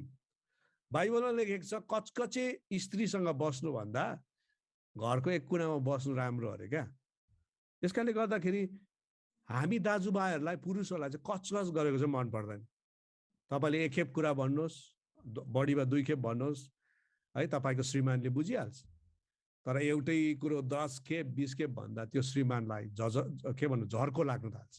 अनि त्यहीबाट झगडा सुरु हुन्छ। जहाँ श्रीमान भर्खर सेवाकाईबाट आएको हुन्छ, कामबाट आएको हुन्छ, तपाईँको कचकच सुरु भइहाल्छ। त्यसको अगाडि त बरु तपाईँले मिठो चिया ल्याएर ल थाक्नु भयो होला पिउनुहोस् भनेर दिनुहोस् न, अनि त्यसपछि तपाईँको कुराहरू भन्नुहोस्। बुझ्नुहुँदैछ? यो कुरा इम्पोर्टेन्ट छ है। कचकच नगर्नुहोस्। कचकच गर्नु भएन भने तपाईँले पतिको आदर गरेको हुन्छ। अर्को कुरा हो पतिको कुरा एकचित्त लगाएर सुन्नुहोस्। दिदी बहिनीहरू चाहिँ नि एकै खेपमा थुप्रै काम गर्नु सक्छ, त्यस्तो क्षमता छ उनीहरूको। दाजुभाइहरू चाहिँ एकपल्टमा एउटा काम मात्रै गर्छ। दाजुभाइहरू यस्तै हो। जब तपाईँको श्रीमान बोल्छ नि तपाईँसँग केही कुरा भन्छ तपाईँले ध्यान दिनुहोस्। ल भन्नुहोस् त के छ भनेर राम्रो सुन्नुहोस्। भन्नुहोस् भनेर तपाईँ तरकारी चलाइरहेको है, लुगा धुइरहेको, श्रीमानप्रति नफर्केको जब तपाईँले त्यो प्रकारको व्यवहार गर्नुहुन्छ नि पतिले तपाईँलाई के पनि भन्दैन। हुन्छ यो श्रीमतीले म सुन्दैन रहेछ, श्रीमतीलाई त्यति इन्ट्रेस्ट छैन रहेछ भनेर ऊ गइदिन्छ। अनि फेरि पछिबाट ल अघि के भन्नु हुँदै थियो भन्नुहोस् त भनेर भन्दाखेरि श्रीमानले के भन्छ, भयो अब अघि नै भन्ने मैले तिमीले उयसै गरेनौ भनेर उसले त्यतिकै राखिदिन्छ। यस कारणले गर्दाखेरि जब पतिले केही कुरा गर्छ भने एकचित्त लगाएर सुन्नुहोस्। बजार जाँदा पतिको हात समात्नुहोस्। तपाईँको पति हो। दाजुभाइहरूलाई आफ्नो श्रीमतीले यसो हात समाति दिँदाखेरि के हुन्छ याद छ? अलिकति खुसी पनि लाग्छ मेरो श्रीमती भनेर। अनि अर्को कुरा हेर्नुहोस्, पतिको गोप्य कुराहरू तपाईको केटी साथीहरूसँग स्त्री साथीहरूसँग नभन्नुहोस्। कतिचोटि श्रीमानले नि सिक्रेट कुराहरू गोप्य कुराहरू अब कसलाई भन्नु त, श्रीमतीलाई भनी पठाउँछ। तर कतिचोटि चाहिँ तपाईँले यो कुराहरू अरूलाई भन्दै हिँड्नु भयो भने, आफ्नो केटी साथीहरूलाई भन्दै हिँड्नु भने सबै कुराहरू के हुन्छ, फ्ल्यास आउट हुन्छ, सबैले थाहा पाउँछ। नभन्नुहोस् यो कुराहरू। नानीहरूलाई उनीहरूको बाबुको विषय के राम्रो छ बताउनुहोस्। तेरो बाउ त यस्तो, तेरो बाउ त यस्तो भनेर नानीहरूलाई हामीले नेगेटिभ नकारात्मक कुरा भन्यो भने नानीहरूले आफ्नो बाबुलाई इज्जत गर्दैन। तर तपाईँले उनीहरूको बाबुको विषयमा अथवा तपाईँको श्रीमानको विषयमा कसरी बाबुले दुःख गरेर हुर्काएको छ, बढाएको छ, त्यो कुराहरू गरिदिनु भयो भने नानीहरूले पनि श्रीमान प्रति अथवा बाबुप्रति आदर गर्न थाल्छ। पतिको कमजोरी अरूहरूसँग कुरा नगर्नुहोस्। अब तपाईँको श्रीमान त पर्फेक्ट त छैन नि त, सिद्ध त छैन होइन, उसको पनि कतिवटा कमजोरी हुन्छ, सुत्दा घुर्ला है, अथवा अस्ति कतिवटा कुराहरू उसको कमजोरीहरू हुन्छ। कहिले पनि त्यो कुराहरू आफ्नो साथीहरूलाई नबताउनुहोस्। बरु बताउनु भयो भने तपाईँको श्रीमान के कुरामा राम्रो छ त्यो कुरा चाहिँ तपाईँले बताउनु भयो भने त्यो बढी आदरको कुरा हुन्छ। पतिलाई मनपर्ने खाना बनाइदिनुहोस्, आइरन इस्त्री लगाइदिनुहोस् कपडामा है, कहिलेकाहीँ श्रीमानको यसो मालिस मासाज पनि गरिदिनुहोस्। दाजुभाइलाई मनपर्छ त्यो कुराहरू है। उसलाई क्षमा गर्नुहोस्, किनकि तपाईँको श्रीमान पनि परिपक्व छैन। तपाईँले भुल गर्नुभयो भने पत्नीहरू आफ्नो श्रीमानलाई सरी भन्नु असल कुरा हो, तपाईँले भन्नुहोस्। उसको लागि सधैँ प्रार्थना गर्नुहोस्, श्रीमानको लागि सधैँ प्रार्थना गर्नुहोस्। कुनै पनि सफल पुरुषको पछाडि एउटा स्त्री हुन्छ भन्छ है। त्यसकारण तपाईँको श्रीमानलाई सफलतामा पुर्याउन है तपाईँले उहाँलाई प्रार्थनाद्वारा सहयोग गर्नुहोस्। पतिले कमाएको पालन पोषण गरेको कुराहरूमा तपाईँ धन्यवादी भन्नुहोस्। थ्याङ्क यू है, तिमीले कति दुःख गरिरहेको छौ, तपाईँले कति कष्ट गरेर कमाइरहेको छौ, थ्याङ्क यू, हामीलाई नानीहरूलाई हेरिरहेको छौ, यसमा तपाईँले आफ्नो पतिलाई धन्यवाद दिनुहोस्। तपाईँको पति तपाईँभन्दा कम पढेको छ भने, कम कमाउने छ भने पनि पतिलाई आदरै गर्नुहोस्। पत्नीहरू श्रीमतीहरू अलिक म पढेको छु कमाउँछु पतिभन्दा बेसी भनेर तपाईँले घमण्ड गर्नु हुँदैन, पतिलाई तल्लो नजरमा हेर्नु हुँदैन। तर तपाईँको पति हो, शिर हो, शिरको नै आदर तपाईँले गर्नु भने त्यो शिर ढल्छ। नेपालीमा भनाइछ नि, शिर ढलेपछि सबै कुरो सक्यो। धेरैचोटि पत्नीहरूले नि पतिलाई यति नराम्रो प्रकारले व्यवहार गर्छ, शिरै ढल्छ, अनि त्यस कारण त्यो परिवारै ढलेर जान्छ। त्यहाँ शैतानले बास गर्छ क्या। त्यस कारणले गर्दा तपाईँहरू पत्नीहरूले यदि तपाईँको पति कम पढेको भए पनि, कम कमाउने भए पनि है, उहाँलाई चाहिँ आदर गर्नुहोस्। भेरी इम्पोर्टेन्ट कुरा श्रीमतीले बुझ्नुपर्ने, यौवन विषय, सेक्स विषय लिएर चाहिँ कहिले पनि नो नभन्नुहोस्। श्रीमानहरू एक प्रकारले बनिएको हुन्छ, श्रीमतीहरू अर्को प्रकारले बनिएको हुन्छ। तर मैले हिजो पनि भन्दै थिएँ नि, यौवन भन्ने, सेक्स भन्ने कुरा चाहिँ परमेश्वरले चाहिँ श्रीमान श्रीमतीलाई दिएको कुरा हो नि त। न विवाहको अगाडि न विवाहदेखि बाहिर यसलाई हामीहरू दुरुपयोग गर्नै सक्दैनौँ। प्रयोगमा ल्याउनु हो भने, युज गर्नु भने चाहिँ परिवार के अरे श्रीमान श्रीमती त्यो म्यारिजभित्र हो। अनि कतिचोटि यो सेक्स यौवन भन्ने कुरामा पनि धेरै सङ्घर्ष, कन्फ्लिक्ट भइरहेको हुन्छ श्रीमान श्रीमतीको बिचमा। यस कारण श्रीमान अर्को केटीसँग गइदिन्छ, श्रीमती अर्को केटासँग लागिदिन्छ। यस कारणले गर्दा यो विषय लिएर पनि तपाईँहरू राम्रो छलफल गर्नुहोस्, एका दुस्रालाई सन्तुष्ट गर्नुहोस्। एका दुस्राको यो सेक्सुअल निड्स भन्छ, यौनिक खाँचोहरूलाई तपाईँहरूले पुरा गर्नुहोस्, किनकि यो बाइबलीय कुरा हो, यो श्रीमान श्रीमतीको बिचमा हुने कुरा हो। त्यस कारण एउटा श्रीमतीले कसरी आदर गर्ने भन्दा श्रीमानको कतिवटा यौनिक खाँचोहरूलाई पनि है तपाईँले पुरा गर्नुहोस्। तर श्रीमानले पनि श्रीमतीलाई चाहिँ बुझ्न अति आवश्यक छ। कतिचोटि थाकेको हुन्छ, चाहना हुँदैन है, जबरजस्ती यो हुँदैन, यो चाहिँ एउटा सल्लाहमा पनि हुने कुरा हो प्रियहरू। ओके, र यसरी हामीले आफ्नो श्रीमानलाई के गर्न सक्छौँ, आदर गर्न सक्छौँ। र अरू मसँग एउटा पिताको भूमिका छोराछोरीप्रति भन्ने कुराहरू पनि छ। अनि आमाको भूमिका नानीहरूप्रति छ, नानीहरूको भूमिका पनि छ, यहाँ परिवारको भूमिका भन्ने पनि छ। र मसँग अब समय छ कि छैन यो कुरालाई बताऊ कि नबताऊ, मलाई अलिकति भनिदिनुहोस् त हजुरहरूले। हजुर किप अन गर्नुहोस् न, छ हामीसँग एकदमै प्रशस्त छ। अलिकति समय छ है। ल यो यति सक्यो भने चाहिँ सायद कम्प्लिट पनि हुन्छ होला शिक्षा। अनि पछिबाट तपाईँहरूले फेरि यसलाई 2020 रिभाइभलबाट यो युट्युबबाट सुन्न सक्नुहुन्छ है। अलिकति बढेर जाइहालौँ ल। अब एनदर आधी घन्टा जस्तोमा म सकिहाल्छु। अब एउटा बाबुको पनि भूमिका छ, किनकि ऊ चाहिँ श्रीमान मात्रै होइन, ऊ चाहिँ के हो, बाबु पनि हो, फादर पनि हो। एफएसी 6:4 भन्छ आफ्नो छोराछोरीलाई रिस नउठाऊ है। हामी बाबुहरू भएपछि नि है, आफ्नो छोराछोरीलाई चाहिँ रिस नउठाऊ भनेको छ। यसको मतलब के हो भने मिनिङलेस रुल हुन्छ नि, बाउले आफ्नो छोराछोरीहरूप्रति अचाहिँदो व्यवहार, अचाहिँदो रुल रेगुलेसनहरू लगाइदिन्छ नि। यो यसले चाहिँ नानीहरूलाई एकदम के हुन्छ, विचलित बनाउँछ, रिस उठाउँछ। मायाको बद्दी जहिले पनि बाउले है अचाहिँदो रुल्स रेगुलेसन लगाइरहेको हुन्छ। नानीहरूलाई कहिले रिस उठ्दो रहेछ भने चाहिँ बाउहरू बेसी एब्सेन्स हुँदाखेरि पनि, परिवारभित्र उपस्थिति नहुँदा, खै त आपा त छैन त, पापा त छैन त, कता हरायो है। अब यो कुरामा म पनि स्ट्रगल गरिरहेको छु, मैले कोसिस गरिरहेको छु है। अनि कतिचोटि त हर्टिङ रिमार्क्स हुन्छ, बाउले अलिक नमिठो प्रकारले शब्दहरू नानीहरूलाई भन्छन्, त्यो नराम्रो शब्दहरूले पनि उनीहरूलाई रिस उठ्छ। कतिचोटि बाउहरू डिक्टेटर जस्तो, एकदमै बसी टाइपको, हिटलर जस्तो हुन्छ, एकदम क्या बाउसँग त बोल्नै नसक्ने नानीहरू, छेउनै पढ्नु नसक्ने, त्यसले पनि नानीहरूलाई रिस उठाउँदो रहेछ। यस्तो व्यवहारदेखि चाहिँ हामी बाउहरू एकदमै होसियार हुनुपर्छ है। उनीहरूलाई हामीले अनुशासन गर्नुपर्छ, तर मायासँग गर्नुपर्छ, प्रेम पनि गर्नुपर्छ, अनुशासन, यो चाहिँ हामीले एकदमै सन्तुलित हामीले राख्नुपर्छ। अर्को कुरा यहाँ भन्छ एफएसी 6:4 नानीहरूलाई प्रभुको शिक्षा र पालन पोषणमा हामीले हुर्काउनु पर्छ। तपाईँले ड्युटोनोमी 6:7 पनि तपाईँले हेर्न सक्नुहुन्छ, व्यवस्था विवरण 6:7 पनि है यो कुराहरू। अब यसको मतलब के हो, नानीहरूलाई प्रभुको शिक्षामा हुर्काउनु, पालन पोषण गर्नु भनेको के हो? अघि मैले तपाईँलाई नि बाउ चाहिँ परिवारको टाउके भएपछि सबभन्दा पहिलो कुरा चाहिँ हो हामीले पारिवारिक वेदी, फ्यामिली डिभोसन चाहिँ हामी बाउले कन्डक्ट गर्नै पर्छ है प्रियहरू, हेर्नुहोस्।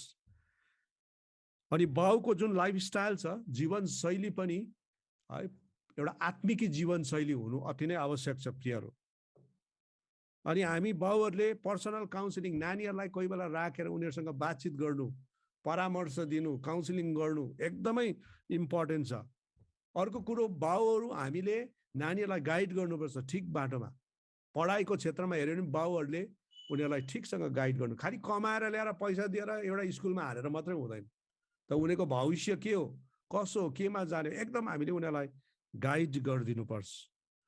सन्डे स्कुलमा सानैदेखि हामीले लानुपर्छ उनीहरूलाई, सन्डे स्कुलमा, बाल सङ्गतिमा प्रियहरू, युथमा जानु लगाउनुपर्छ, युथ सङ्गतिमा, चर्च जानु लाउनुपर्छ, बाइबल ट्रेनिङहरूमा उनीहरूलाई सानैदेखि हामीले पठाउनुपर्छ।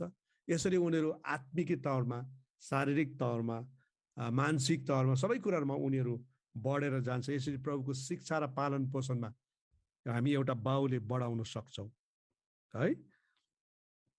अनि यहाँ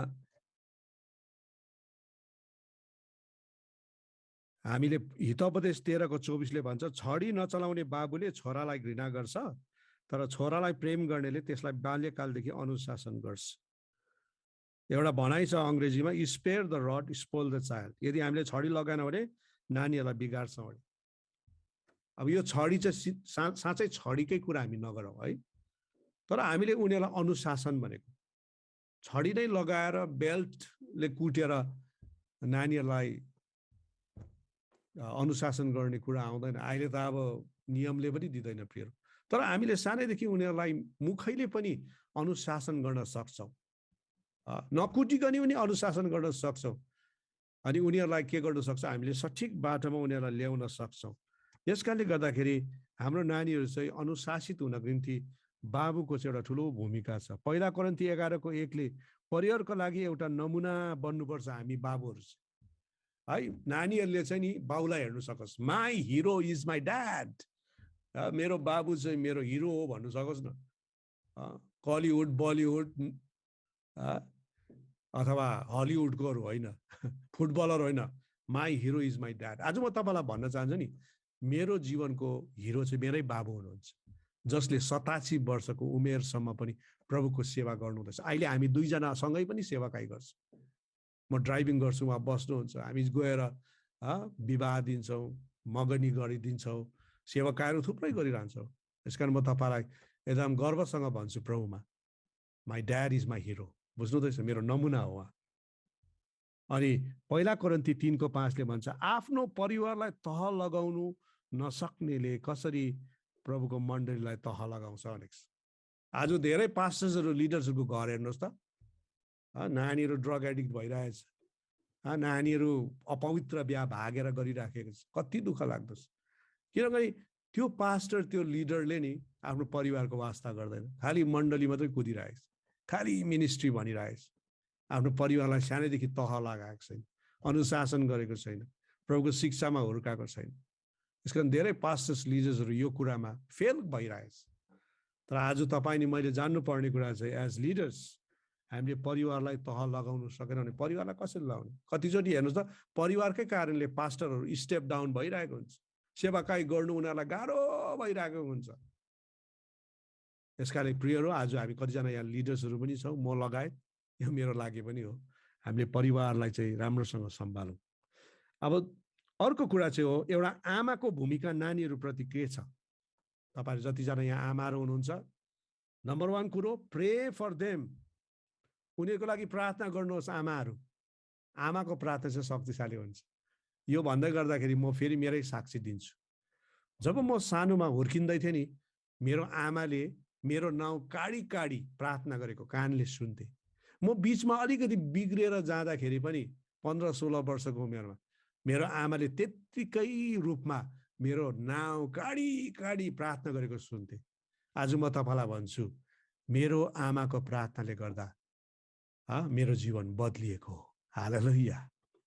आज तपाईँहरू आमाहरू प्रार्थना गर्नु नछोड्नुहोस्। तपाईँको नानीहरू कतिचोटि बिग्रेको होला, अबाटोमा होला, किप अन प्रेइङ, प्रार्थना गरिरहनुहोस्, किनकि आमाको प्रार्थना चाहिँ शक्तिशाली छ। दोस्रो कुरो, तपाईँहरू आमाहरू भएर नानीहरूलाई साह्रै कचकच नगर्नुहोस्। दाजुभाइ श्रीमानहरू भन्दा अथवा बाबु भन्दा चाहिँ आमा दिदीबहिनी चाहिँ अलिकति न्यागिङै हुन्छ, कचकच गर्ने हुन्छ है। तर याद गर्नुहोस्, नानीहरूलाई साह्रै बेसी कचकच गर्नु हुँदैन। बेसी कचकच गर्नु भने उनीहरूले तपाईँलाई टेर्नु पनि छोड्छ क्या। कारण सठिक कुराहरूमा तपाईँले भन्नु, सम्झाउनु, तर घरिघरि कचकच गर्नु नानीहरू वाक्कै पनि हुनसक्छ। त्यस कारण त्यो कुरालाई पनि तपाईँले कन्ट्रोल गर्नुहोस्। नभन्नु होइन, गाली नगर्नु होइन, तर कचकच नगर्नुहोस्। अब तपाईँले आफ्नो नानीहरूलाई के गर्नुहोस्, पारिवारिक कामहरूमा उनीहरूलाई इन्भल्भ गराउनुहोस्। तपाईँ एक्लै सबै गरेर लास्टमा है रिस उठिरहेको, मलाई सघाउँदैन, यिनीहरूले मलाई हेल्प गर्दैन, मोबाइल खेलाउँछ भनेर कराउनु र बुढालाई गएर कचकच गर्नुभन्दा नानीहरूलाई पनि बोलाएर भाँडा धुनु लाउनुहोस्, खाना पकाउनु सिकाउनुहोस् है। कसरी हुन्छ पारिवारिक डेभलपमेन्ट है, घरहरू सफा गर्नु है, उनीहरूलाई तपाईँले अराउनुहोस्, सिकाउनुहोस् सानैदेखि। यो कुरा तपाईँ आमाले गर्नु सक्नुहुन्छ। अब नानीहरूलाई याद छ, उनीहरू अलिकति लथालिङ्गै हुन्छ, लुगा फाटा खाता किताब, तपाईँ आमा भएर उनीहरूलाई अर्गनाइज्ड हुन सिकाउनुहोस्। कहाँ लुगा राख्नु, कहाँ खाता राख्नु। मेरो श्रीमतीले त्यो कुराहरू सिकाइबस्। अनि नानीहरू कसरी टाइडी बस्नु, सफा बस्नु, उनीहरूले त्यसरी सिक्दछ। आमा भएर तपाईँले सबै नानीहरूलाई चाहिँ इक्वली ट्रिट गर्नुपर्छ है।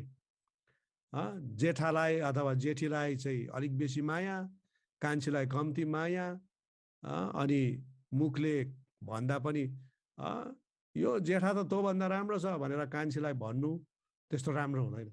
तपाईँले आफ्नो नानीलाई चाहिँ इक्वली ट्रिट गर्नुपर्छ। नभए नानीहरूलाई मन दुख्छ, मेरो आमाले दिदीलाई चाहिँ धेरै माया गर्छ, मलाई चाहिँ कम्ती माया गर्छ। यसरी नै एउटा रुष्टता, रिस आरिस भन्ने कुराहरू परिवारमा बढेर जान्छ। नानीहरूलाई बराबरी तपाईँले के गर्नुहोस्, माया गर्नुहोस्, गाली गर्नुहोस्। Let them take risk. नानीहरूलाई खतरा उठाउन पनि तपाईँले दिनुहोस् क्या। हामी आमाहरू चाहिँ कतिचोटि कस्तो पनि हुँदो रहेछ भने एकदम नानीहरूलाई बेसी प्रोटेक्ट गर्ने, अबि नजा त्यहाँ हराउँछस्, यस्तो हुन्छ उस्तो हुन्छ, अनि नानीहरू एकदम घरको घर केही बाहिर गएर नसिक्ने हुन्छ। तर नानीहरूलाई खतरा उठाउन पनि दिनुहोस्, उत्साह दिनुहोस् उनीहरूलाई। अनि यो पनि उत्साह दिनुहोस् तिम्रो आफ्नै हातले पनि नानीहरू पैसा कमाउनुपर्छ है। यो उत्साह दिनुहोस् उनीहरूलाई, केही सानो सानो कामहरू छ भने गर्न दिनुहोस् ताकि उनीहरूले आफ्नो पकेट मनीहरू कमाउन सकोस्। अनि नानीहरूलाई तपाईँ आमा भएर परिवारमा के दुःख कष्ट छ त्यो पनि बताउनुहोस्। किनकि कतिचोटि नानीहरूले बुझ्दैन, उनीहरूले खालि माग्छ म त मलाई मोबाइल देऊ, बाइक देऊ, लुगा किनिदेऊ, तर परिवार कसरी चल्दैछ यो कुरा पनि तपाईँले नानीहरूलाई बताउनुहोस्, परिवारको सङ्घर्षहरू। अनि हेर तिमीहरूले बुझ्नुपर्छ, जान्नुपर्छ भनेर उनीहरूलाई त्यो कुराहरूमा इन्भल्भ हुन तपाईँले सिकाउनुहोस्। आमेन। अब अर्को कुरा चाहिँ हो नानीहरूको भूमिका परिवारभित्र। कतिजना हाम्रो नानीहरू पनि होला यहाँ अथवा पछिबाट उनीहरूले सुन्न सक्छन्। The role of children in family, परिवारभित्र नानीहरूको भूमिका के छ? पहिलो कुरा एफिसी 6:1, प्रभुमा आफ्ना आमा बाबुको आज्ञा पालन गर, किनकि यो उचित छ। हेर्नुहोस् अहिले सबैभन्दा डरलाग्दो कुरा चाहिँ के भइरहेको छ भने नानीहरूले आफ्नो आमा बाबुको आज्ञा पालन गर्नु मान्दैन, स्टबर्न छ, एकदम ढिट छ, हट्टेरी छ। म आज नानीहरूलाई भनिरहेको छु के कुरो उचित छ, वाट इज राइट भन्दा चाहिँ टु ओबे योर प्यारेन्ट्स। नानीहरूले चाहिँ एकदम आमा बाबुको आज्ञा पालन गर्नुपर्छ। दोस्रो कुरा भन्छ आफ्नो आमा बाबुको मान गर। एफिसी 6:2, प्रस्थानको किताब 20:12, एक्सोडस 20:12। मान भनेको चाहिँ भ्याल्यु भनेको नि, भ्याल्यु। आमा बाबुको नि भ्याल्यु गर्नुपर्छ। कतिचोटि जिउँदो हुइन्जेलसम्म नानीहरूले आफ्नो आमा बाबुको भ्याल्यु गर्दैन, मान गर्दैन। मरिसकेपछि चाहिँ आमा आएर रुन्छ है, र आमा मलाई पनि लानुहोस्, सब देखावटी हो। मलाई पनि लानुहोस्, तपाईँसँगै लानुहोस्, बाँचिन्जेल वास्तै छैन। त्यसकारण आमा बाउ परमेश्वरले तपाईँलाई दिनुभएको छ, उहाँको आज्ञा पालन मात्र होइन तर इज्जत पनि गर्नुहोस्। तपाईँले उनीहरूलाई इज्जत गर्नुहोस्। यो सबै गर्दा के हुन्छ भन्दा त्यहाँ तपाईँले पढ्दै जानुभयो भने, तपाईँले आमा बाउको आज्ञा पालन गर्नुभयो र आमा बाउलाई मान गर्नुभयो भने प्रभुलाई प्रसन्न गर्छ। यसले सबैभन्दा प्रसन्न चाहिँ प्रभु हुनुहुन्छ। God is happy. यो छोराछोरीले आमा बाउको आज्ञा पालन गर्यो, मान गर्यो भनेर कलसी 3:20 पढ्नुहोस्। दोस्रो कुरो तपाईँको पनि भलो हुन्छ। हामीले आमा बाउको आज्ञा पालन गर्दाखेरि र उहाँलाई मान गर्दाखेरि हाम्रो नोक्सान हुँदैन, भलो हुन्छ। परमेश्वरले हामीलाई आशिष दिनुहुन्छ। अनि तेस्रो कुरा हो एफिसी 6:3, दीर्घायु हुन्छ। यदि हामी यो संसारमा लामो बाँच्नु हो भने त्यो दीर्घायु भन्छ। आमा बाउको आज्ञा पालन गर्नु र उहाँहरूलाई मान गर्नुपर्छ। हामीले यो जान्नु आवश्यक छ। प्रभुमा आफ्नो आमा बाबुको आज्ञा पालन गर, आफ्नो आमा बाबुको मान गर भन्ने कुरा चाहिँ नि यो चाहिँ आज्ञा हो।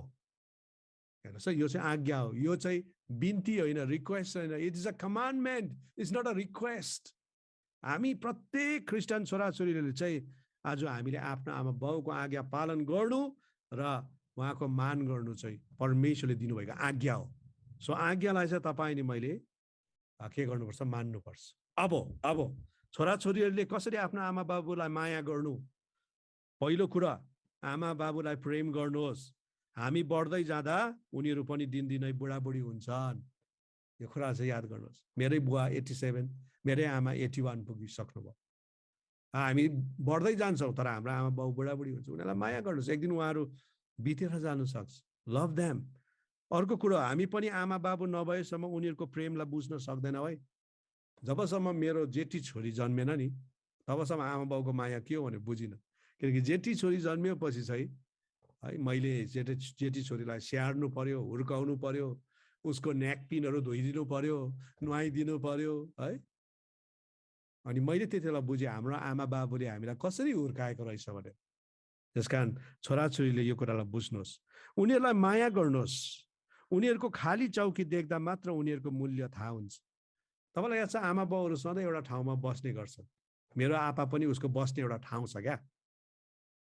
जब उनीहरू मरेर जान्छन् र चौकी खाली हुन्छ, त्यति बेला त थाहा हुन्छ, मेरो आपा थियो, मेरो पापा हुनुहुन्थ्यो, मेरो बाबा हुनुहुन्थ्यो, यहाँ बस्नुहुन्थ्यो। त्यसकारणले गर्दा उनीहरूलाई माया गर्नुहोस्।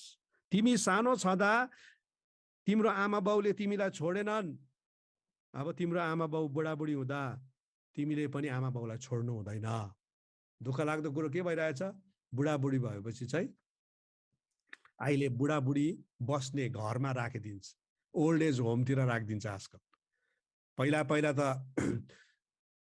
विदेशतिर मात्रै सुनिन्थ्यो, अहिले त हाम्रैतिर पनि आइराखेको छ। म एउटा सानो घटना बताइहालेँ क्या यसमा, मलाई याद आयो है। एउटा गाउँमा चलन थियो अरे क्या, आमा बाउ बुढाबुढी भएपछि चाहिँ डोकोमा हालेर जङ्गल पुर्याउने त्यो चलनै थियो अरे। अनि साँच्चै नै अब बाउ बुढा भएछ, अनि छोराले चाहिँ डोकोमा बाउलाई हालेर अब जङ्गल पुर्याउनु गएछ। तर नाति पनि थियो अरे, अनि नातिलाई पनि हिँड भनेछ है। अनि जसै जङ्गलमा पुर्यायो, अब बाजे, छोरा, नाति होइन, तीनजनाको जेनेरेसन छ, पुस्ता छ। अनि बाउलाई लगेर चाहिँ जङ्गलमा छोड्दैछ, अनि डोको पनि त्यही छोड्दैछ। अनि नाति केटाले के भनेछ, मतलब छोराले सानोले, बाउ त्यो डोको त लिएर आउनुपर्छ हौ, त्यो डोको चाहिँ नछोड्नुहोस् न, बाजेलाई छोड्नु भयो पनि भनेर। अनि बाउले भनेछ, त्यो डोको छोड्दै किन ल्याउनु त्यो डोको भन्दाखेरि, त्यो छोरा अथवा नाति केटाले के भनिरहेको छ, पछि तपाईँलाई यही डोकोमा फेरि बोकेर ल्याउनु पर्छ नि यो जङ्गलमा भनेर। प्रियहरू, आज याद गर्नुहोस्, हाम्रो आमा बाउले हामीलाई नानी हुँदा कहिले छोडेनन्, कति माया गरे। जब उनीहरू बुढाबुढी हुन्छन्, हामी छोराछोरीले पनि छोड्नु हुँदैन है। संसारमा सबैभन्दा ठुलो कुरो तपाईँको आमा बाबु मुस्कुराउनु हो, तपाईँको कारणले है। तपाईँको कारणले आमा बाउको अनुहारमा मुस्कुराहट आउनु, त्यो सबैभन्दा खुसी हो। म जब मेरो आमालाई भेट्छु नि, मेरो आमा जहिले पनि मसँग, अब तपाईँले सायद मेरो फेसबुक हेर्नु देख्नुहुन्छ है, जहिले पनि खुसी। उसले भन्छ, तिमीलाई देख्दा खुसी लाग्छ भन्छ क्या, प्रभुको सेवा गर्छ। ऊ जहिले पनि आनन्दित हुन्छ, हामी जहिले पनि हँस्यौली गर्छौँ, गफ गर्छौँ है। मेरो आमा एकदमै गफिलो हुनुहुन्छ, हँसिलो हुनुहुन्छ है। अनि she is happy because of us. हाम्रो कारणले आमा खुसी भएको देख्दा हामीलाई आनन्द लाग्छ। तिम्रो आमा बाबु सिद्ध छैनन् होला, तर उनीहरू तपाईँलाई दिएको सबैभन्दा मूल्यवान उपहार हो।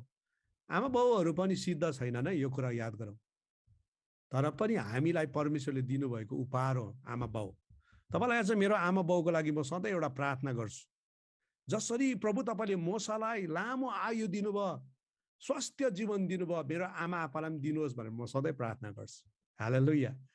यो प्रार्थना तपाईँले पनि आफ्नो आमा बाउको लागि गर्नु होला प्रियहरू। उनीहरूको पुरानो कथा सुन्नुहोस् र सिक्नुहोस्। कोही कोही बेला आमा बाउसँग बस्नुहोस् क्या, उनीहरूको कथा सुन्नुहोस्। Sometime we are too busy, समय छैन, तर आमा बाउसँग समय बिताउनुहोस्। कोही कोही बेला मजा लाग्छ, मेरो आपाले पुरानो कुराहरू गर्नुहुन्छ अनि हामी सुन्छौँ। प्रभुलाई धन्यवाद होस्, मेरो भाइले त मेरो आपाको एउटा कथा, एउटा किताबै निकालि पनि सक्नु भएको छ। मरिसकेर निकाल्नु भन्दा पनि जिउँदो गएर निकाल्नु राम्रो हो। सबै काम गर्नुहोस्, सँगै काम गर्नुहोस्, आमा बाउसँग सँगै काम गर्नुहोस्, समय बिताउनुहोस्, सघाउनुहोस्।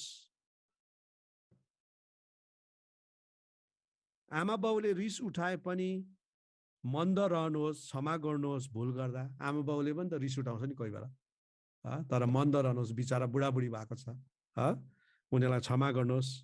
आमा बाबुलाई उपहार ल्याइदिनुहोस्, माया गर्छु भनेर भन्नुहोस् है। अब बुढाबुढी भएपछि के डरलाग्दो त्यस्तो केही ठुलो उपहार त चाहिँदैन, तर कमसेकम केही एउटा कपडा, एउटा सानो कुरो ल्याएर आमा बाउलाई भन्नुहोस्, आपा आई लभ यु, आमा आई लभ यु। उनीहरू कति खुसी हुन्छन् होला। उनीहरूसँग प्रार्थना गर्नुहोस्, प्रार्थना गर्नुहोस्। आफ्नो परिवार, श्रीमती र आमा बाबुसँग सन्तुलित सम्बन्ध राख्नुहोस्। यो कुरा इम्पोर्टेन्ट छ है। जब तपाईँले श्रीमती ल्याउनुहुन्छ नि, कतिचोटि हामीलाई यसो नि सासु बुहारीको झगडा, हामी छोराहरूको चाहिँ ठुलो भूमिका हुन्छ है। आफ्नो श्रीमतीलाई, आफ्नो आमालाई ब्यालेन्स गरेर राख्नुपर्छ। यदि हामी छोराहरू चाहिँ श्रीमतीतिर लाग्यौँ भने आमा बाउ छुटिन्छ, आमा बाउतिर लाग्यो भने श्रीमती छुटिन्छ।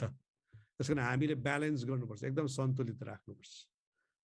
यो चाहिँ छोराछोरीको भूमिका। अब अन्तमा जाँदाखेरि, एकदमै अन्तमा जाँदाखेरि चाहिँ क्रिस्चियन परिवारको मण्डलीप्रति जिम्मेवारी के हुन्छ, यो कुरा इम्पोर्टेन्ट छ प्रिय।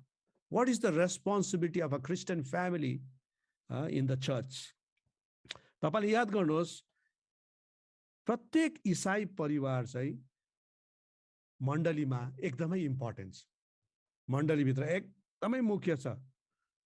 चर्च चाहिँ वास्तवमा परिवारहरूले नै बनिएको हो।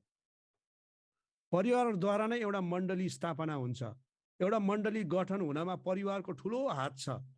यसैले क्रिस्चियन फ्यामिली एज इन्डिभिजुअल मात्र होइन, तर चर्च एज अ फ्यामिली पनि हामीले सोच्नुपर्छ।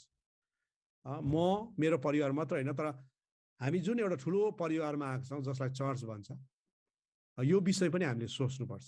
यसकारणले गर्दा एउटा इसाई परिवारको मण्डलीभित्र के भूमिका छ, अब यो कुराहरू म भनेर एनदर 5 मिनट 6 मिनटमा म सकिरहेको छु। मण्डलीलाई कसरी प्रेम गर्नु, एउटा परिवारले, क्रिस्चियन परिवारले मण्डलीलाई कसरी प्रेम गर्नु। नम्बर 1, मण्डली सेवा सधैँ जानुहोस्, सेवा जानुहोस्। हुन त अहिले कति ठाउँ त अनलाइन छ, तर अनलाइन भए पनि बस्नुहोस्, मण्डली सेवा सधैँ जानुहोस्। दोस्रो, मण्डलीको लागि सधैँ प्रार्थना गर्नुहोस्, प्रेयर गर्नु नबिर्सिनुहोस् आफ्नो मण्डलीको लागि। तेस्रो, आफ्नो गुरुजनहरूलाई आदर गर्नुहोस् र उनीहरूको लागि प्रार्थना गर्नुहोस्। तपाईँको पास्टर छ, एल्डर छ, डिकन छ, आदर गर्नुहोस्, उनीहरूको लागि प्रार्थना गर्नुहोस्। चौथो, सधैँ दशांश दिनुहोस् र भेटी चढाउनुहोस्। दशांश दिनुपर्छ है प्रिय। दशांश नदिने विश्वासी मण्डलीमा कहिले आशिष हुँदैन। प्रभुकै भाग खाइदिएपछि, बिउ नै खाएपछि कहाँ उम्रिन्छ त? बिउ खाने थुप्रै क्रिस्चियनहरू छ, दशांश नदिने। अब यो पनि बुझ्नुपर्छ, हामीले 100,000 कमाउँदा 100 रुपियाँ दशांश दिनु त सजिलो छ, तर 1 लाख कमाउँदाखेरि 10,000 दिनु निकै गाह्रो परिहाल्छ विश्वासीलाई। अनि धेरैले लमसममा दिने गर्छ, तर याद गर्नुहोस् त्यसको आशिष तपाईँले कहिले पाउनुहुन्न। तपाईँलाई याद छ यो कोलगेट है, दाँत मोल्छौँ नि, टुथपेस्ट, जब कोलगेटले नि कोलगेट बनाएर बेच्न थाल्यो, कोलगेट ब्रदर्सहरूले, पहिला 10वां अंश उनीहरूले दिन थाले विश्वासीहरूसँग, परमेश्वरले आशिष दियो। त्यसपछि 20वां अंश, त्यसपछि 30th, त्यहाँदेखि 40th गर्दै तपाईँले इन्टरनेटमा पढ्नुभयो भने नि 90% चाहिँ परमेश्वरलाई दिएर 10% आफ्नो लागि राख्दाखेरि पनि यति साह्रो प्रशस्त। अहिले पनि कोलगेट टुथपेस्ट जो छ संसारभरि नै फेमस छ प्रिय। दशांश दिनु नछोड्नुहोस्, भेटी दिन नछोड्नुहोस्। मण्डलीमा दर्शक होइन, क्रियाशील बन्नुहोस्। गयो, एटेन्ड गर्यो, आयो मात्रै होइन, तर क्रियाशील बन्नुहोस्। मण्डलीमा के कामहरू छ सहयोग गर्नुहोस्। एज अ क्रिस्चियन फ्यामिली मण्डलीलाई बिना गनगन सघाउनुहोस्। म मात्रै कति हो, खै त्यो आउँदैन, नगन गराउनुहोस्। बिना गनगन मण्डलीलाई सघाउनुहोस्। आफ्नो गुरुजनहरूको विरोध नगर्नुहोस्, राजनीति नफैलाउनुहोस्। मेरो पास्टर यस्तो छ उस्तो छ भनेर विरोध नगर्नुहोस्। राजनीति मण्डलीमा नि गुट बन्दी नगर्नुहोस्। No politics in the church. एक दुसराको आलोचना नगर्नुहोस्, बरु प्रार्थना गर्नुहोस्। मण्डलीभित्र बसेर, एउटै परिवारभित्र बसेर एका दुसराको आलोचना नगर्नुहोस्, बरु प्रार्थना गर्नुहोस्। समस्याहरू छ भने बसेर तपाईँले सुल्झाउनुहोस्।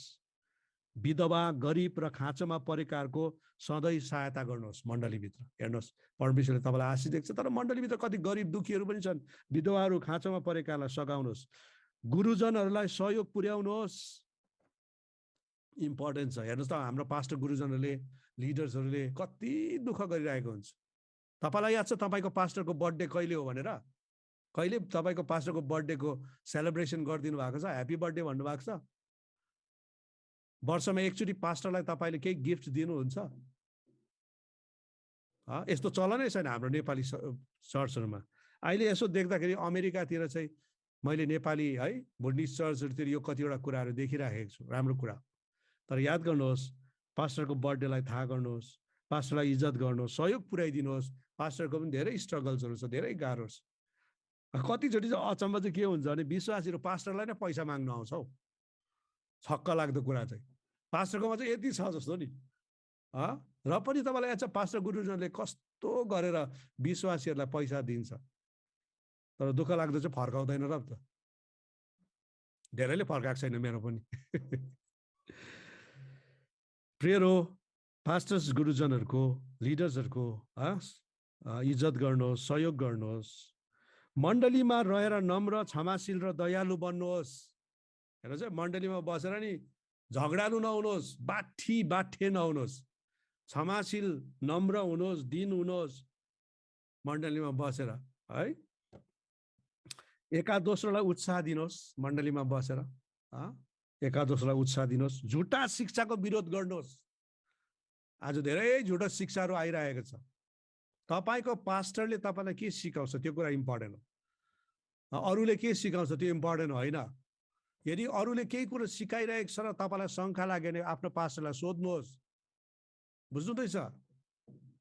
नभए आफ्नो पास्टरले चाहिँ कति राम्रो शिक्षा दिइरहेको हुन्छ, हामी कसको शिक्षा सुनेर हामी सायद कतिचोटि झुटा कुराहरूमा पनि लागिरहेका हुन्छौँ, झुटा कुराहरू फैलाइरहेका हुन्छौँ।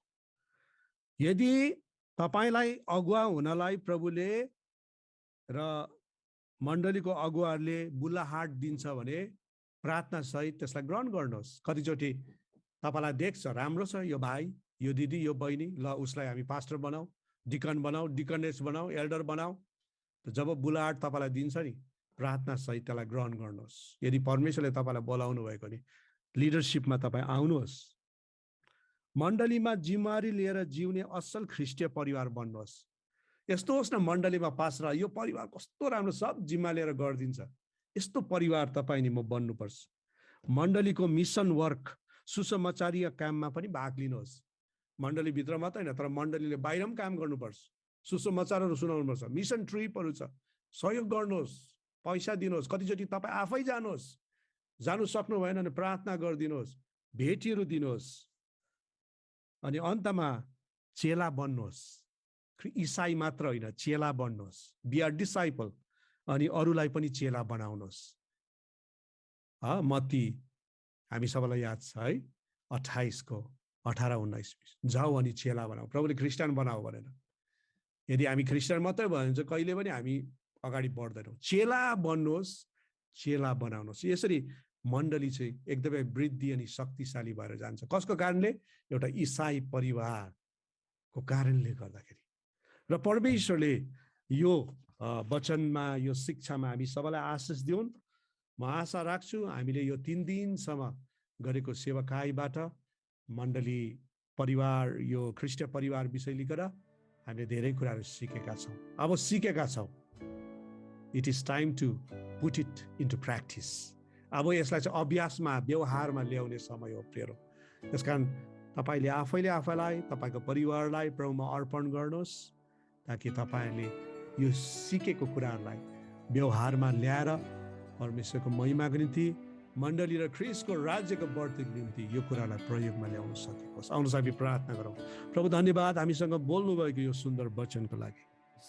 प्रभु जति शिक्षाहरू यहाँ हामी सबैलाई मिलेको छ, मलाई पनि मिलेको छ। यो बोल्दा बोल्दै गर्दाखेरि वचन 2 धारे तलवार हो। यो मेरो लागि पनि छ, हामी सबैको लागि छ। अब हामीलाई सुन्ने मात्र होइन तर पालन गर्ने पनि बनाउनुहोस्। अन्तमा गएर म यही भन्न चाहन्छु, यीशु तपाईँ बढ्नुहोस्, यीशु तपाईँ बढ्नुहोस्। हामी घट्न चाहन्छौँ। Jesus must increase, we must decrease.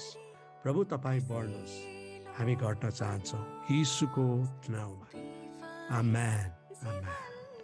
हुन्छ, यहाँ सबैलाई जय मसीह अनि थ्याङ्क यू 2020 रिभाइभल सम्पूर्ण टिमलाई।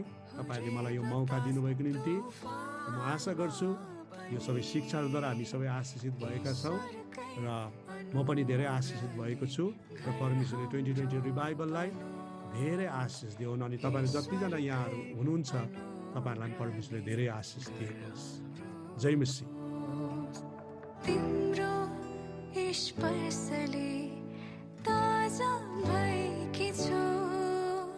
शिथिल यो मनमा पर्छ पाएकी